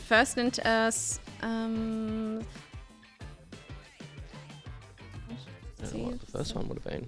yeah. Like it's an obscure. So it's I would say it's a mainline one. Okay. It's one that's set in space. Oh, Super Mario Odyssey of Thieves. Super Mario Odyssey. Man. Odyssey of Thieves. Yeah, look, it works. I am Pirates. To gonna be fair, give it that to one's you. pretty good. I'm going to give it to Yeah. you. It's Super Mario Galaxy of Thieves. But I'm Odyssey- going to give it to you because Odyssey- Odyssey Mario of Thieves works. Yeah. What's Odyssey then? That's Assassin's Creed. No, that's, No, Odyssey. There is a Mario an Odyssey Odyssey. as It was well. just There is a different- Mario Odyssey as well. You came up with an equally good name. Yeah, But totally. that one's not in space? No. Where is Odyssey? He got one of them. He's is in probably- space for a bit, but he's Yeah. in New Donk City for a Yeah. while. Yeah. He's in space for a bit. But the one he chose is entirely in space. Yeah. Is Yeah, the, yeah, yeah, is yeah. the thing. Yeah. Yeah. Yeah. Yeah. That thing Both- that he- both very he good. What was described. it? Galaxy. Galaxy. That would make more sense. That's more space. Okay. It also doesn't have, Rosalina. That's yeah. It doesn't have Rosalina. Yeah, a different but game. Look, that's fine. This purple dragon has to hitchhike with several teenagers attempting to flee an authoritarian dictatorship in the mid-90s. Peter. Peter. Spy Road 96. It is Spy Very Road good. 96. Road Well 96. done. Very good. Wouldn't have got I that. enjoy it like this. I like finding out from Peter. Like it's just a nice take on this game. Yeah. Peter, what is that? Oh wow. What is that one, Peter? Because what it is you're both smart. Like you're equally as clever as at coming up with a name, and it's a delightful like. It is a name game. Yeah, it's just It a is double. name game. It's a name game. I will say I would be terrible at this. I would just be so You bad need at the this. breed time. But Yeah, I'm not as good. Like I well, can't play code. that's the names at question. all. Could you come up with these? If and then you throw wanted them to back? come up with these, Do you Yes, you reckon? could. Do you reckon? Yeah, I think so. But I think is the way But that you do it. You go, I would just have a list of things, and I'd go Batman. I'm sure I'm going to find something that like ends with bat. Like, Yeah. and like you just massage find them together them. slowly. Yeah. The thing that I would hate doing is getting the descriptions. Yeah. right. Because that's like time consuming Blending to them. find something nice to Yeah. blend together. Yeah, You do yeah. a wonderful job of that. Oh, thank you. Okay, we got three more. Link's hat. Am I sitting this one out? You're setting this one out. Fuck. Link's hat is more than just a hat. In this cutesy puzzle box where the main character can't jump, but he does say whap whap a lot.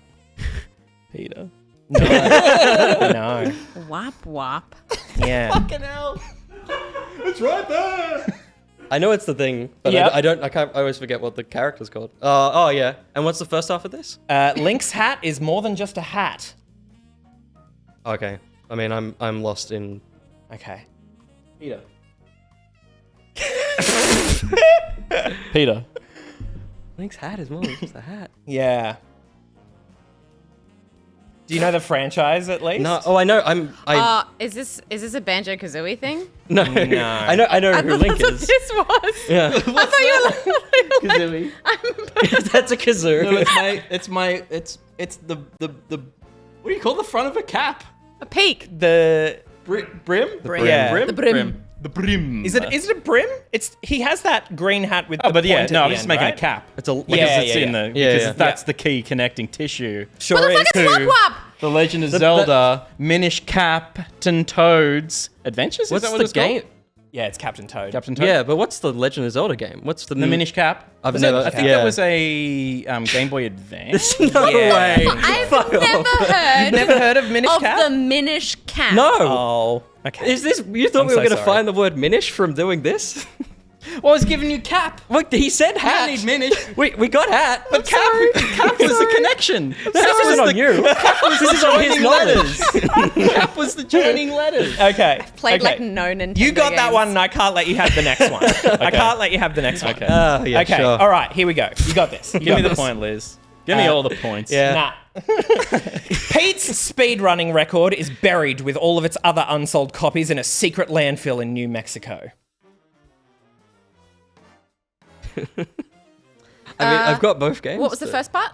Peter's speedrunning record. Banjo-Kazooie T? It is Banjo-Kazooie Oh, E.T. right, yeah, well yeah. done. Because they've been all so smart, I was like, there's no way. Like, that one is... that shouldn't have come to me. I was like, there's more to this. dream. Banjo-Kazooie E.T. Banjo-Kazooie T, that's very good. Well done. Okay, one more. Got one more. Is this the last one? Last one. Am I allowed to play? Yes. Everyone can play this one. All Then right. go back to the other one that you skipped. Yeah. All right. I'll do that one first. First. Can I play this one? Yeah, you can. Yeah, sure. Can I join in? Okay.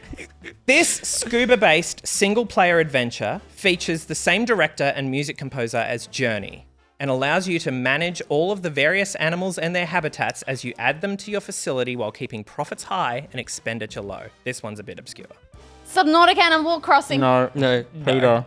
No, Damn it. Abzu Tycoon.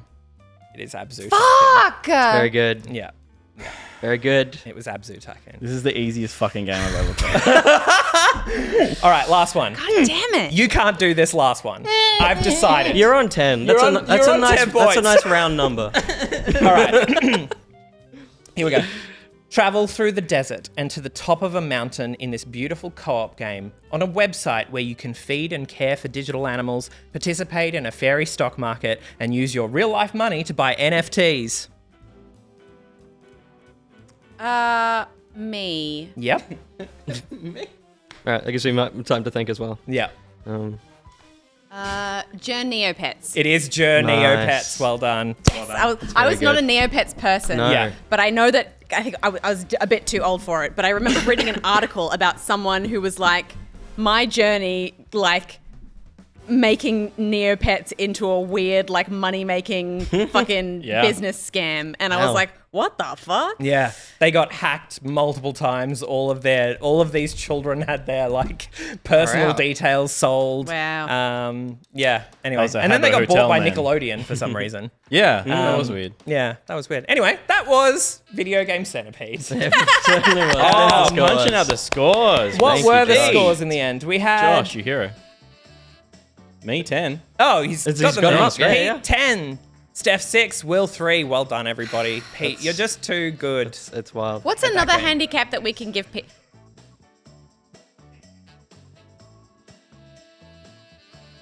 I think you winged it and you were I correct. think you're correct. Yeah. Oh, you're muted. You're muted for the audience as well, by the way. Just that mic, I guess. Yeah. Oh, no. Uh, All good. yeah, cool. All right. Well, there you go. That is Madness. Video Game Centipede. Thank you, everyone, for participating. Thank you. Thank I know Nick. it's Steph hates it. I'm so sorry. No, I don't hate it. I hate Human Centipede. Amazing. All right, we are going to go to an ad break, I think, and we'll be back in a minute.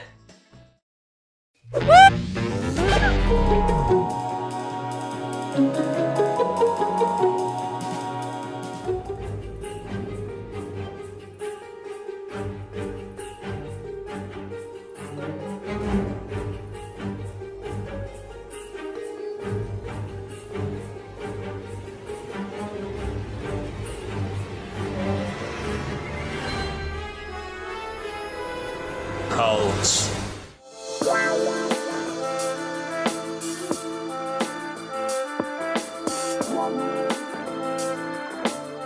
The following is a paid advertisement for the Reese Wild Music Collection. Take the power of rock and a man who loves rocks. And you got yourself Reese Wild's Rock Songs, a collection of some of Reese's best rock songs. Oh, hi. I'm Stephanie from Steph and the Back Pockets. We've been rocking together since July 2020, but no one I know rocks harder than Reese. And now, all of Reese's best rock hits are together in one 82 CD collection, including such hits as Make Love Not Or, Lime After Lime, Chalk on the Wild Side, Wouldn't It Be Nice, Me and Dwayne Johnson, and 1, 2, 3 o'clock, 4 o'clock Sandstone. Just 4 easy payments of $99.99, plus GST, plus taxes, plus customs, plus import fees, plus local taxes, and you'll have access to all of Reese's back catalog, including his breakthrough single, My Love Is Like a Rock Slide. We even cover his later years, when he was just phoning him in. Can you feel the love, Granite? All about that bassonite. You're the one that I want to be fossilized in. Rock. Signed, sealed, delivered. I'm Quartz. I just called to say I love rocks. And who could forget Rock Lobster? I love rocks, and so does Reese. With a collection as timeless as a naturally occurring mass of solidified mineral matter, you'd have to have rocks in your head not to rush to the phone right now and order your very own copy of the Reese Wild Rock Music Collection. Because unlike a gemstone with a reciprocal of compressibility of 443 gigapascals, this deal won't last forever.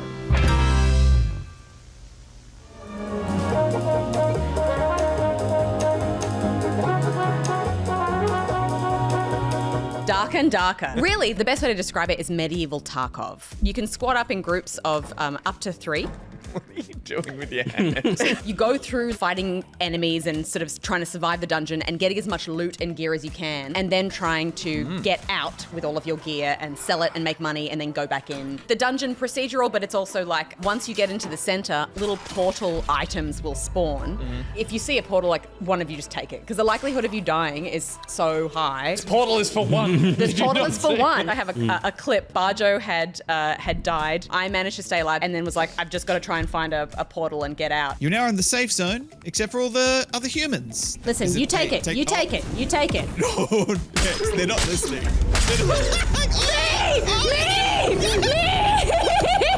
Look how little health you had!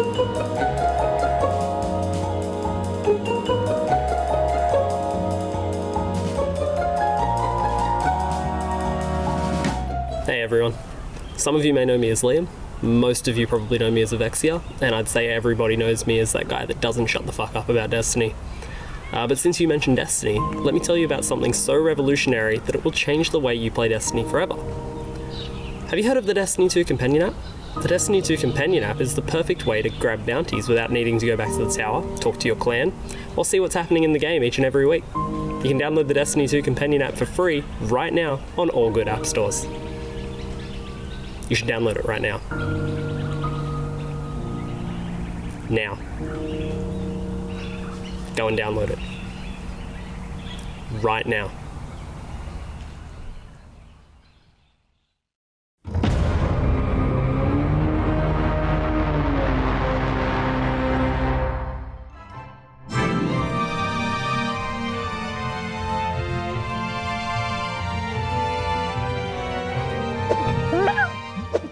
Yay! I love those words from our sponsors. Yes. We had one from Porrick, we had one from Avexia. Thank you so much for sending them in. And you should send us more because Please. they're little insights into your weird lives. You and are we the love strangest weird people shit. we've ever met. Yeah. It can be anything. It can be anything at all. And we'll put it on our Twitch stream as long as it doesn't breach TOS. Yes. You know? I think it can be feet, but it can't be nipple.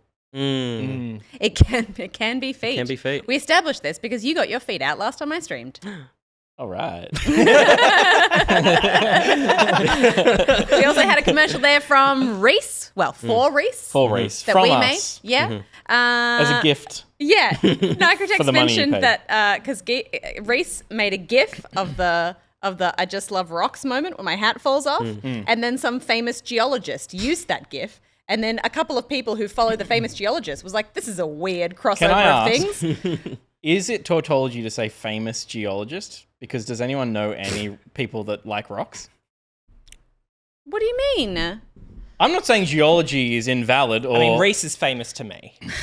Just because, like, you can be a word nerd or you can be a rock nerd. You know, just because it isn't your nerd thing doesn't mean it's invalid. No, totally. It's just that Toxic. they're not famous.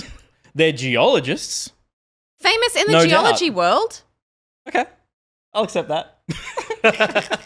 Jesus Christ, you're hard to impress. Okay. We also saw a game plan there. We're putting them out on our social channels. And I know this is lame, but please follow our social channels because it really, really helps That's us so if we can cringe. do that. Because we are speaking to an audience that has known us for a long time, and it's hard for us to reach newer people. We put out a TikTok the other day. We put out a TikTok. I had nothing to do with it. I was in it, but I didn't log into TikTok or anything like that. But Gus is in it. Yeah. And all the comments are like, Goose? Yeah. Like every single one of them. Yeah. There's kids out there who used to watch Goose. And someone was like, and isn't that weird? Oh, really? Yeah. Sick. You did it. Yeah. Good. Yeah. So they could be finding it because if you follow it and you like it, then the algorithm goes, maybe someone else will, and it'll help us out a lot. Yeah. So it'd be really, really nice if you could do that. What else? And Ben. Little Benny. Such great Ben. cuts of the stuff from the show. I really, he's- really love that yeah. stuff. Yeah. Really cool, like little moments from the show and stuff like that. So You're missing out on good content by Good not job, being Ben. on socials. Good job, Ben. Okay, we've got a new segment. New segment. Pumped for this. It's called On Other Screens. And nothing else. We had an argument about this because the first thing that comes up on screen is Pocket Watch. Yeah. This So is I'm a- announcing a segment called On Other Screens. which is a subsidiary of which Pocket is a Watch. subsidiary, which is a subsidiary also spoken by Peter Burns. It's true. It's a way for us to talk about TV because I feel like there's a really great sort of slate of TV shows that are constantly, we have so many different streaming platforms now. Yeah. And there's a lot of kind of crossover between the interests, I think, and people that like the shows that we're all really watching. And we thought it'd be a good opportunity to, I guess, do like a what we've been playing, but a what we've been watching kind of version. So, And we also would, like, when we came up with it, we're like, we just need another place to talk about things outside of games. And and then we were like, a Kindle's another screen. So it's going to be like mostly film and TV, but Yeah. sometimes it might Sometimes be a book. It might be a book. that will Sure. tell you we read Yep. on a Kindle. Yeah. But we didn't. yeah. Well, I guess I listen to a lot of audiobooks. Yeah. And even though I'm listening with my ears, it's You had to from- access your phone from a screen. It's a screen. through the screen app. It's a screen. Yeah. Yeah. It all makes sense. You understand. It's definitely not called Pocket Watch. Nicrotex, what have not pocket watch. what Top have line. you been pocket watching on other screens? Well, speaking of things There you go, Nick. Stream should be able to hear me now, Yeah. hopefully. Who's this segment sponsored by, Steph? Oh, thank you. Oh, it's sponsored by Nicrotex. Oh, there's a whole bit. I'm so sorry. There's a whole bit. this is so weird that I'm on the show. I know. And you we're walked doing in here and you like held a knife and you're like, you better bloody give me a segment no, tonight. No, what happened? And we were like, whoa, man, settle down. Yeah, I'm sure we yeah. can kick someone out. Yeah, we'll find someone to take out of the show for you. Thank you, Josh. On other screens, definitely not called Pocket Watch, is sponsored by Nicrotex. Wow, what a guy. Josh in with a save. Damn it, Josh. Traditionally, when we have a Nicrotex sponsored segment on the show, we always read out one of Nicrotex's tweets. But on this occasion, we had a tweet of Nicrotex's where he added a video. So we're just going to play out that video. This is a reference to, and if you were here at the start, This is where it pays to be like good boys and girls Yeah.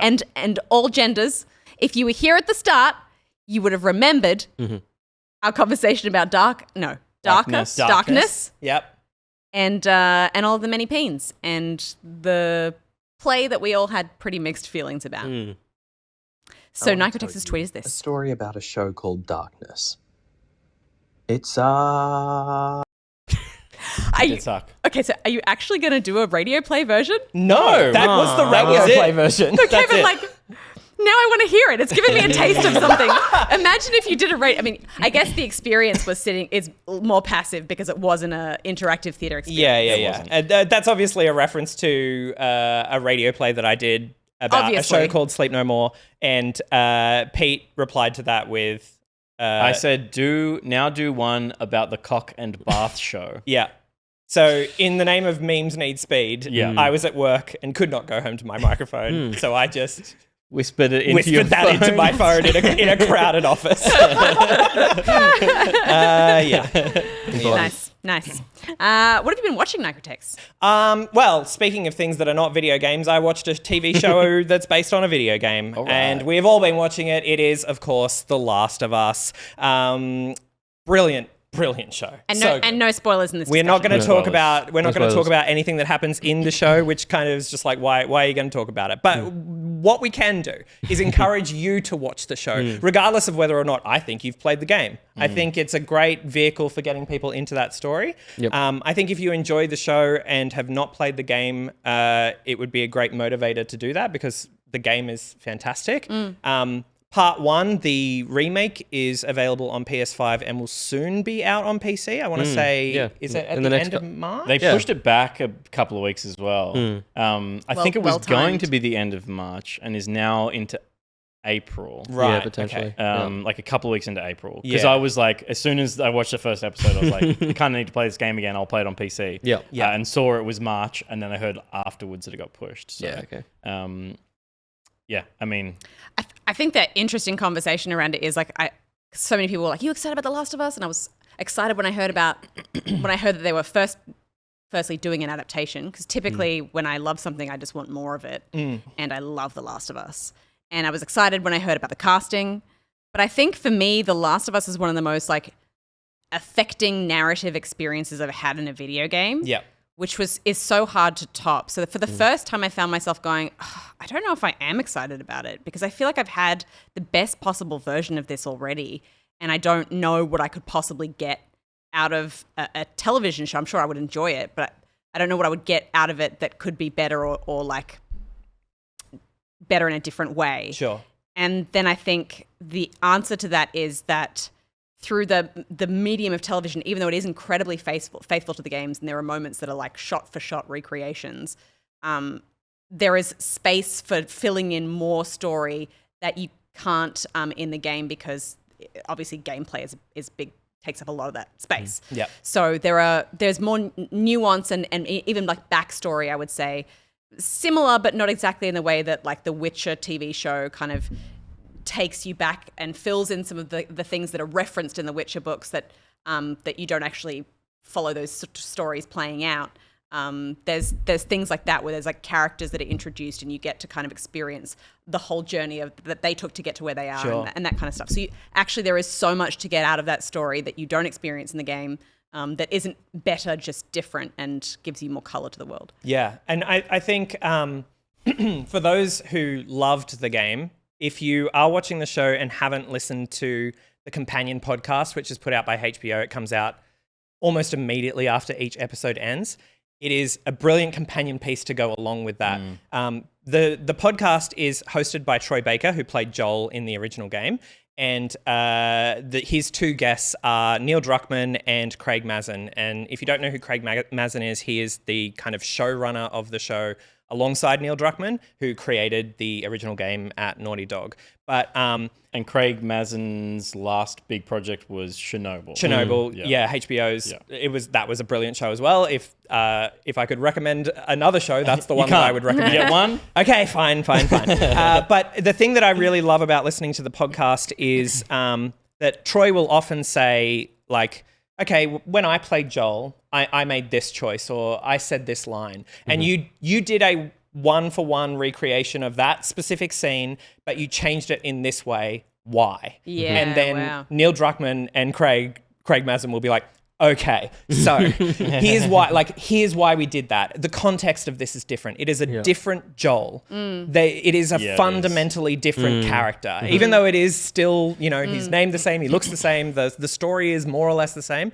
They decided to make some creative choices with his character specifically that, obviously without going into too much detail, are just really, really interesting choices that make him less of what you would want from a video game hero and more of what you would want from a realistic, flawed protagonist. Yeah. I think that's so important, isn't it? Because we're not in his shoes when we're watching a TV show in the way that you are in a video game. Although by the same token, in The Last of Us 2, they make you do some stuff that absolutely. And and I've watched some cutscenes from the game in just trying to remind myself of the story and how the characters are different, because I knew they felt different, but I didn't realize how different particularly the Joel character was until I just watched some scenes of the game version of that character in doing things that you do in video games. Yeah.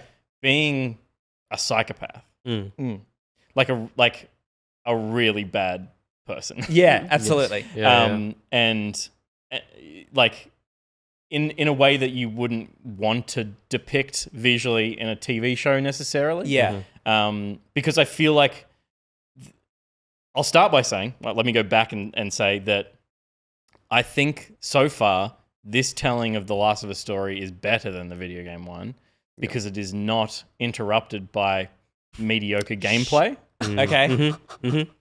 I think it's fair to say Naughty Dog do okay gameplay, brilliant storytelling. Yeah. And this is all of the brilliant storytelling without any interruption. Yeah. I still liked playing the game, and the one thing that the game does give you is more time in the body of the character to forgive even more aggressive, moral transgression. Yeah. So that character in the game can be more... I mean, I don't want to say too much. Sure. But you can because you are that character, you forgive that character. Whereas if you're watching someone do something, if he was the antagonist, you'd be like, this guy sucks. It's unpalatable. You can't make any connection. Sorry, go ahead. I was just going to say, I'm definitely noticing, and I feel like I've said this out loud a couple of times when we've been watching the show, and I feel like also this is with the hindsight of just the conversation around The Last of Us 2 and some of the choices that the characters made. There are specific moments in the show where I'm like, we spent time in this moment to try and set up for the audience that this character is capable of this. Yes. That the actions that they're going to take later on, or the choices that they're going to make later on. They're planting those seeds earlier, I think, in ways that hopefully is more obvious to the audience. And I don't know if that's just me having all of the knowledge that I have from the games that is kind of focusing on that stuff. But it feels like that's a specific concern for them to make sure that people feel like we don't have like a Daenerys Targaryen situation where it feels like someone's just taken a left turn and done stuff where you're like, hang on, like that wasn't earned. That's not, So a thing that is really interesting that Neil Druckmann said was basically one of the key differences that we have here is that when you are playing a character in a video game, you are spending most of the time looking at the back of their head. And something that we can do when we can put a camera right in Pedro Pascal's face is that he doesn't need to say all of those iconic lines because he can say it with his eyes. It just goes to show that like you can by taking care with the adaptation, you're telling not a like it's just an alternate version of that same story that is just more consumable for the wider world, and I think that's a great thing. And if it brings more people to gaming, then I'm like hell yeah. It just makes me more appreciative of, I think, like, and this is me, I will forever be such a Naughty Dog fucking stan, like forever. And I know it's like painful, but like it makes me more appreciative of how much they've achieved through a video game in making you feel what you're able to feel when they are having to like deliver a gameplay experience and they need to hit certain beats to sell a video game, but they're trying to tell this story at the same time in the best way that they possibly can and in the most emotionally impactful way they can, but they're still kind of framing that around really, like, I guess, narrative hampering things. Sure. How would you describe Pedro Pascal's Riz in his performance? Look, I only recently found out what Riz means. Yeah. And apparently it means charisma. Yes. And he is a very charismatic man. So W Riz? Yeah, W Riz. Right. But you know how, like, Bella Ramsey? W Holy Riz. shit. W Riz. She is incredible. Yeah. She is so good. Yeah. Across the board. She was the one that I was like, I wasn't surprised by the casting choice because obviously there's a lot of like, she came straight out of Game of Thrones and everyone was really like impressed by that performance. But that was the one where as soon as Pedro was cast, I was like, yep. And then when Bella Ramsey was cast, I was like, oh. And I had to see it. And now that I've seen it, I'm like, fuck yeah. Yeah. Yeah. She's done great. She or they? I'm not sure. I know both at the moment. My understanding is that non-binary but still uses she, her pronouns primarily. Yeah. But I'm willing to be corrected on that if I'm wrong. Yeah. I think prefers any pronouns. Yeah. Yeah. What an amazing performance from a young actor who obviously was from an even younger age on one of the biggest sets in the world with Game of Thrones. And stood up against some of the best actors in the world and just and stood across those and knocked just it out of the park. So and it's so hard as well when there's like, I know the cut scenes from The Last of Us so well. I know the intonation of every word in some of those scenes. So when I'm waiting for her to say lines and she says them differently, I'm like, still good, just different, and totally like, you know what I mean? And when you're an actor fighting against, you know, that stuff, it's such a hard job. But like the fact that she's making it her own and you know, that none of that stuff bothers me, that I don't hear it in the same way. Like that's a testament to her being so awesome. Yeah. Last of Us. You Brilliant. can adapt games into good shows. You can. And that's available in Australia on Binge. Yes. We shouldn't say that until Binge start paying us to say that. Yeah. Fuck I off, watch Murdoch. it another way. Yeah, that'll get him. That'll bring him on board. Yeah. Who was next? I think you. Yes. Me? Okay. So I watched. This is I guess a bit weird. It's not nerdy or anything at all, but I watched a show called You People on Netflix. It stars Jonah Hill and Eddie Murphy, Lauren London, Julia Louis-Dreyfus, and David Duchovny. So like pretty stacked cast. And it's like a romantic comedy, but it's like Jonah Hill plays a Jewish guy who falls in love with a black girl. Her family is Muslim. And so it's kind of like it's a bit of an evolution of that sort of classic 70s film, Guess Who's Coming to Dinner, but really trying to present the like complexities of relationships across not just different races, but different faiths. Cultural divide, faiths religious as well. divide, and so I really enjoyed it. For starters, I just fucking love Jonah Hill. Like I think a lot of people are like, oh, super bad, but he's just grown into a really interesting, thoughtful man, and a lot of the stuff that he's doing and the projects that he's working on, and particularly the projects that he's sort of like backs and put some energy and stuff into. Like he co-wrote this film with Kenya Barris, so it's coming from an authentic lived experience from both people's perspectives. Nice. He's obviously he wants to tell kind of interesting, thoughtful stories and deliver it in a way that people, I think, find relatable and still sort of hitting that humor. I think it's a difficult task with this film, and it struggles to walk that line between like classic romantic comedy while also making these really strong comments on these like kind of cultural conflicts. And I think, I really enjoyed it, but then when I went and read a lot of reviews afterwards, I think it was quite widely panned, and people were sort of saying that it just played into a lot of stereotypes and felt like when it was funny, it wasn't funny enough, and then when it wasn't, it was pushing its message too hard, which is like, I don't necessarily agree with. I think it definitely has moments where it hangs, but like, I don't know. I also think Eddie Murphy doesn't kind of come out for too much these days. Like he definitely picks his projects. So I was kind of looking at all these different actors and thinking about what drew them to this story. And I think it's a story that everyone found like important to tell, and that a lot of people would have had experiences across, these like specific complicated relationship scenarios. I don't know. I think it's worth watching, even if it's not perfect. And I really think that the like moments where it's funny, it's well intentioned and got a lot of heart. Yeah.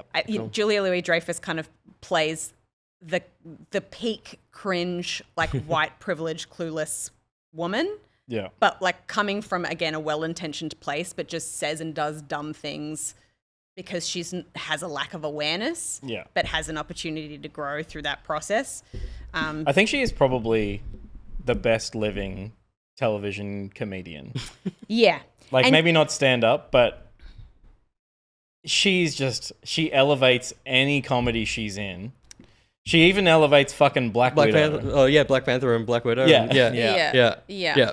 Brings energy to the room. Amazing. So yeah, I think she really, like, I feel like you see that character and you're like, I know that woman. Yeah, Do you know what I sure. mean? And you also like, if you're a white person, will recognize moments of yourself in there and be like, oh God, no. And so it's all of that, that kind of stuff.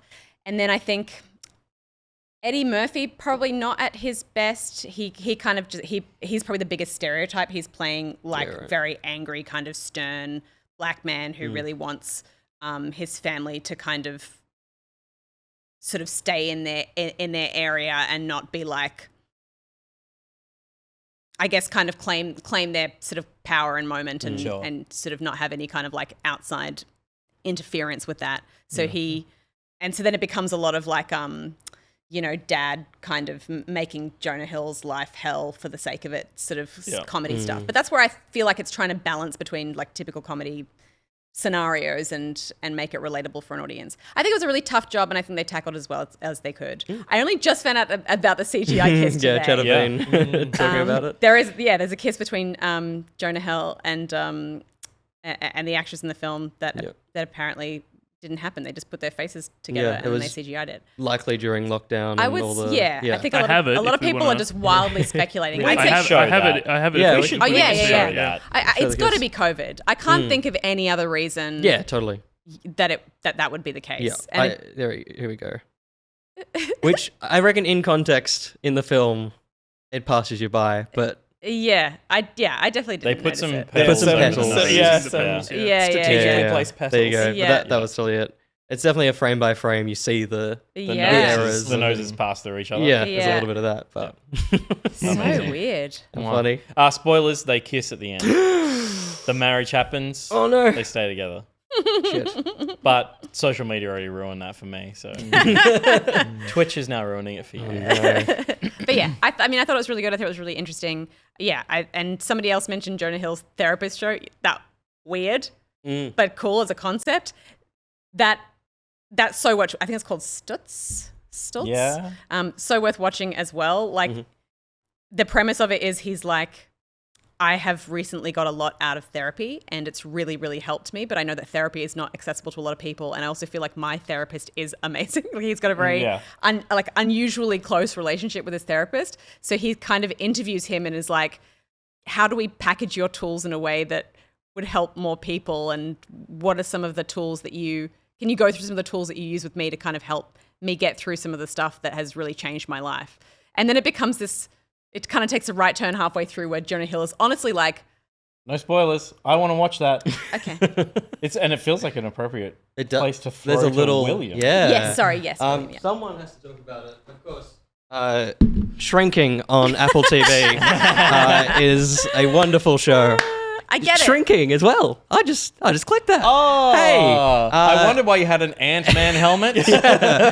Shrinking on Apple TV is a wonderful comedy. Is a weird, like, hard lead-in because it's not pure comedy. There's a lot of heart. Dramedy. Led by Jason Segel, about a man that is suffering a loss, but is also a psychiatrist, and he's trying to work out how he can help himself and help the people that he's helping. And he decides to do it in a very different and unique way, and that's kind of where the series jumps off.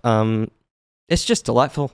It is. I love Jason Segel. Yeah, he is playing a Jason Segel type, which is and as you pointed out, as even in like the first episode, you were like, Jason Segel definitely wrote this. Yes, and he did. Yeah, and he did. Obviously, it's a bit like the Taika Waititi stuff sometimes, where you can hear his voice almost a bit in too every much, character, but he's so likable that you don't care. It's also Bill Lawrence who did Scrubs and a bunch of other stuff, so it really feels like that 90s, early 90s like comedy. Like, and his Bill Lawrence's wife, who is in. Who was Dr. Cox's wife. I can't remember the character name or the actress's name, unfortunately. Yeah. But she's in it as well, and she's amazing in it. Who's she? She is the neighbor. Oh, awesome. The Yeah. neighbor. Oh, God. Yeah, she's a delight. and that guy as well. He's also in this. That other guy. Who's that? Who's that kind of man? So Harrison Ford, we've watched be, like for me growing up,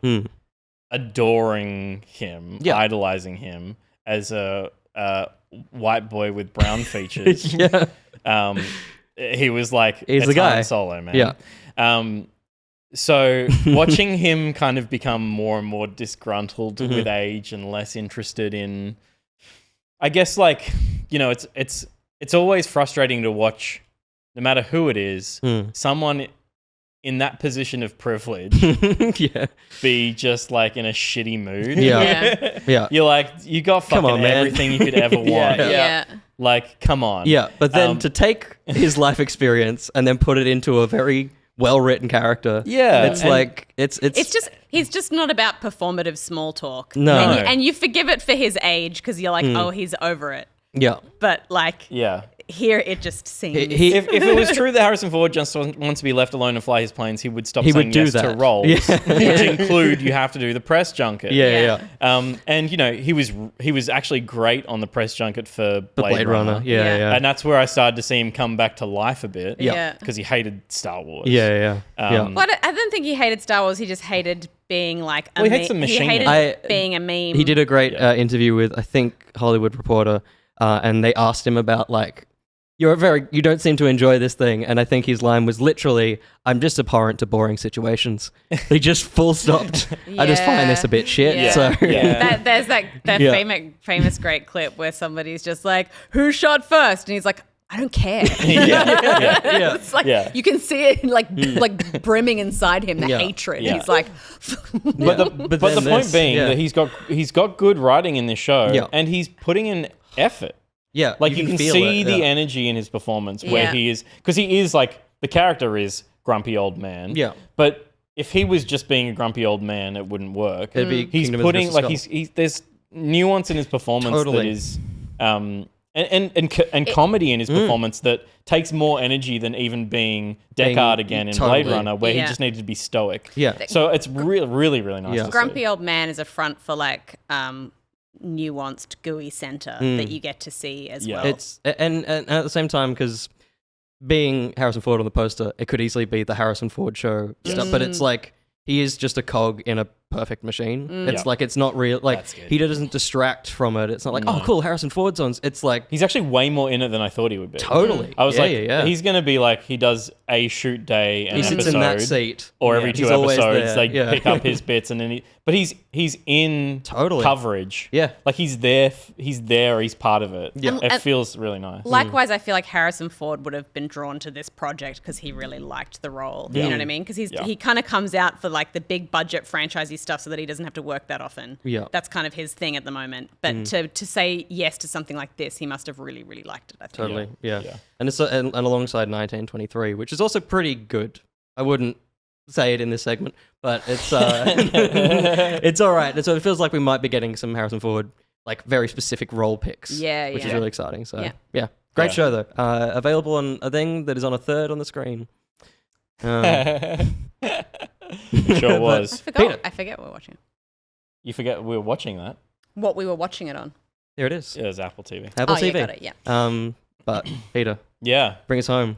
Forget everything you've heard over the last 15 minutes because they're all trash compared to Poker Face. So excited for this. So, Natasha Lyonne is a kind of like a detective in that she finds herself in these situations that she is uniquely equipped to tackle.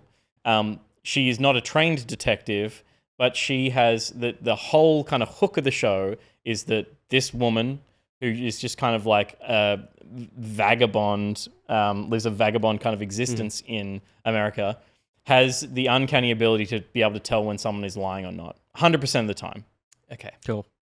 The kind of overarching drive of the narrative is that she used that skill to become very successful playing poker, and really fucked over some some casinos, and now they want to get rid of her. So she's on a road trip to escape Vegas, and on her journeys, it's kind of like it's every episode is a new crime, Right. Yeah. So like a procedural problem exactly. of the week style. Yeah, cool. In a It's a new murder.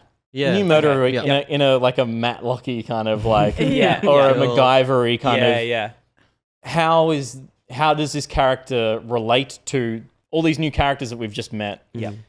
There's an episode based around a metal band that are doing their own touring. There's around a barbecue, really successful barbecue, like smoking barbecue chain. Yeah. Like all these little things that she and her travels incidentally crosses paths with. She's picking up cash in hand jobs in all different kinds of places because she's on the run, so she can't, she can't stay in one place and she can't put down roots or use a credit card, so she's just kind of like living off. So she's picking up odd jobs here and there, and through that she's in some really unique scenarios and stuff. She's playing a Natasha. Poker Face is on Lyonne Stan, not type. Netflix. Well, that's what I my wanted fault. to ask. And yes, it is Ryan Johnson. Is Ryan Johnson. It is Ryan. Yeah, so it's got the DNA of Knives Out and stuff. Knives Out, Yeah. and Ryan Johnson's kind of That's a big draw card. Agatha Christie style mystery solving, but there's a formula to the show, and like in terms of like the beats of the show tend to play out in similar ways. You see you meet the characters, you see the crime, and then you learn how she has kind of intersected with the crime. Right. Cool. And so there's time jump stuff. It's Yeah. like, oh, we know where it's going. Yeah. Now we're going to see how she was involved in Cool. it.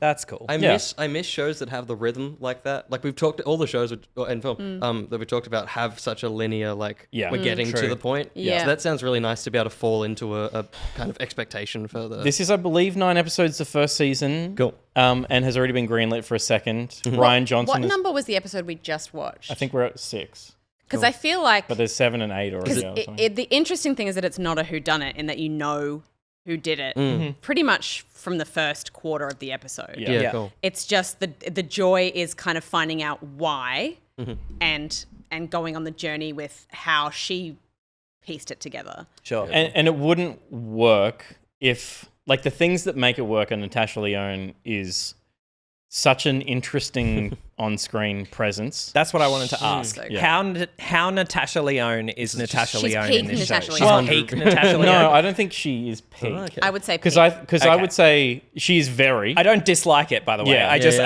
I feel like peak in a good way. She just always plays that particular type of character. And Okay, like, well, I'm here for it. yes, I guess she absolutely is peak Natasha Lyonne in the kind of like, and her energy is bringing chaos into a scene, basically. Sure.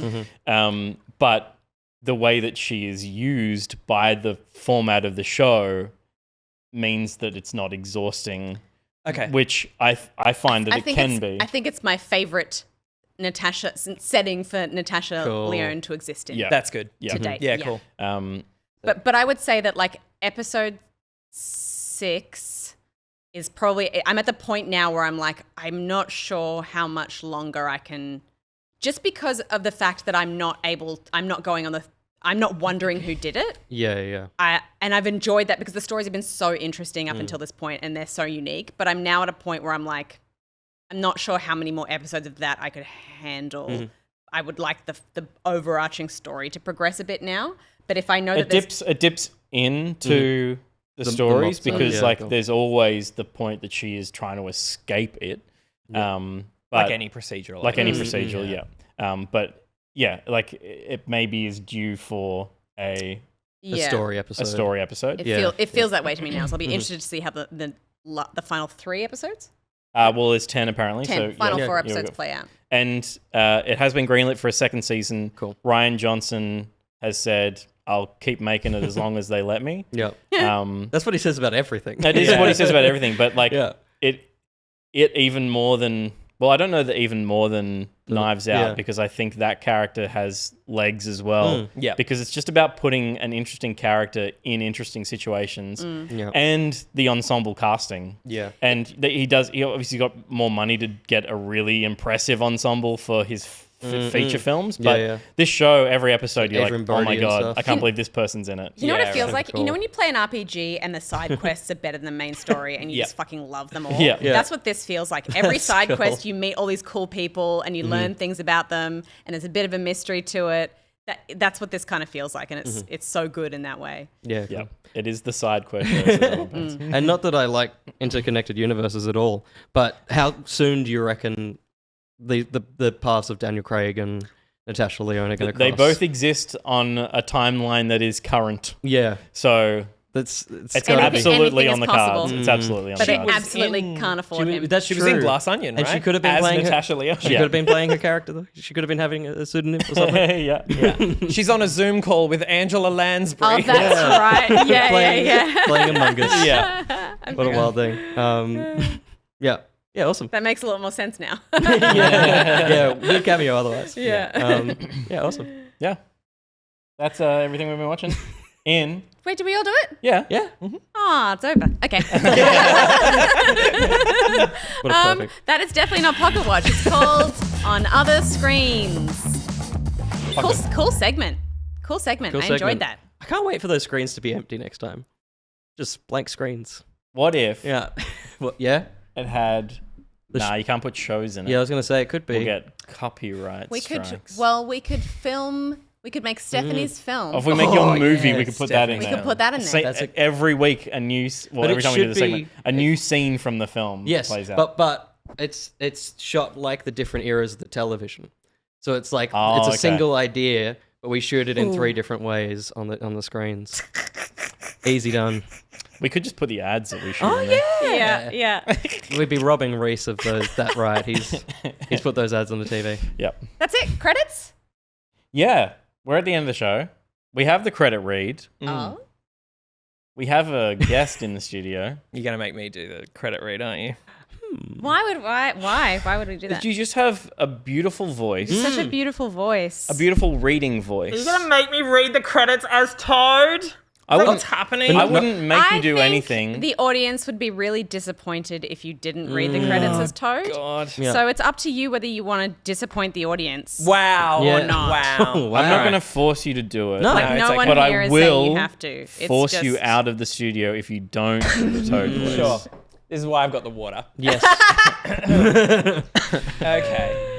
Hold on, everybody. I'm gonna move the microphone slightly away. Are you ready? I think I'm ready. Yeah. Okay. I'm in it. You're in tune. You're in tune. All right. Special thanks to all of our patrons. But first, I've got to thank the mods. It's Gat, Syntax Error, Liz Dahlia, Sithcat, Phoenix O'Lion, Disturb778, Jax Caboose, What the Shark, Snail XD, and Lord Shadowbar. Gus's Beard Wrangler is Dub Days. Apurist and Baker is Honey Bun Bun. Bot Lubricator is We Are Robots. Foot Severer is Moth Captain. Costume Department is Oronishi. The remover of foot from Gus's mouth is Babbling Boffin. The milliner for Williner, Snail XD. Back Pocket Legal Team, BuriBuri. Head Technician is Kane Lavos. Scotty Groomer, Glowing Mind. Naming Department is Oz Navigator. The best boy is Eva Ray. And of course, the worst boy is EvilSpyBoy. Box Boy is Boxy. Scotty Feeders, Super Studios. Scotty Breeders, a Slowpoke. Scotty Wranglers, Zeke. Thanks. You're getting pretty ahead. Yeah, so cool. You got time. You got time. Yeah. Have a breather. Oh my gosh. Are these moving slower than normal? No. Pieces. Okay, where was that machine. to? Yeah. Breeders. Scotty Fendangler. Scotty Fendangler is Bifrost. The Worm Wangler is Toxichalk. Peter's Cable Guy is Woolsey. The Designer of Worlds is A. Timothy. Steph's Attention Grabber is Daisy86. Community Hot Boy is Nicrotex. And his hot there's some boy is modesty the in there. Coastal City. The removal of sugar from cock is Kaylee Collade. No. Oh, we spell it right this time. The remover of Sass is Sassless. Executive Show Canceller is our friend Raj. House Band is Muso for Hire in Middlecee. Dinosaur Supervisor is Phil Tippett. And the Bird Supervisor, Loki Cat. Oh my god. Oh. I think that hurt me more than it hurt you. But I actually don't think that's true. Oh my goodness, my friend. That is our show, everyone. Thank you so much for everyone who tuned in tonight. A massive thank you to our patrons who support us and help us make the show. Without you, we couldn't be here making the show in the studio. So we really, really appreciate any cash you can give.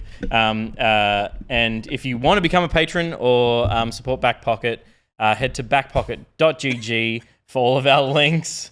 And you can keep up with us on Patreon and on socials. We're going to be back next Thursday in the studio. Steph, you won't be here. No. I'm seeing a ritualistic pagan Scandinavian music band experience called Heilung. And they basically they sing and they drum and they play kind of ambient metal stuff while also performing pagan Scandinavian Viking rituals. So that's more important to Stephanie than you guys are. Yeah, it is. Fuck yeah. However, I'm going to do a stream before next Thursday. I'm going to do my Smash or Pass a Pokemon tomorrow night. Who's ready for a Friday night Pokemon Smash? Hell yes. Yeah? Bit of Lapras action. So we'll jump on. Lapras. Wait, I can do Lapras. It's this. Not gonna lie, that's a smash.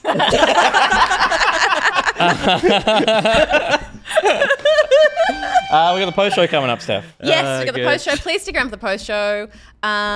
It's going to be a great time. Nicrotex is here, and Nicrotex doesn't get to go to post show that often, so we want to make it a cool time. Hang out with Nicrotex. Yeah. And I'm sorry to that first time chatter who didn't enjoy that. I won't do the voice again in the post. But I think you will come to enjoy it in time. Absolutely. So just give it a minute. Yeah. Is that it? Well, the post show is brought to us by Loki Cat. The post show is sponsored by Loki Cat. Yep. This is great. Okay, so the thing that we do for Loki Cat, as our wonderful back pocket sponsor and sponsorer of the post show, is because Loki Cat loves Scotch. We have been reading out a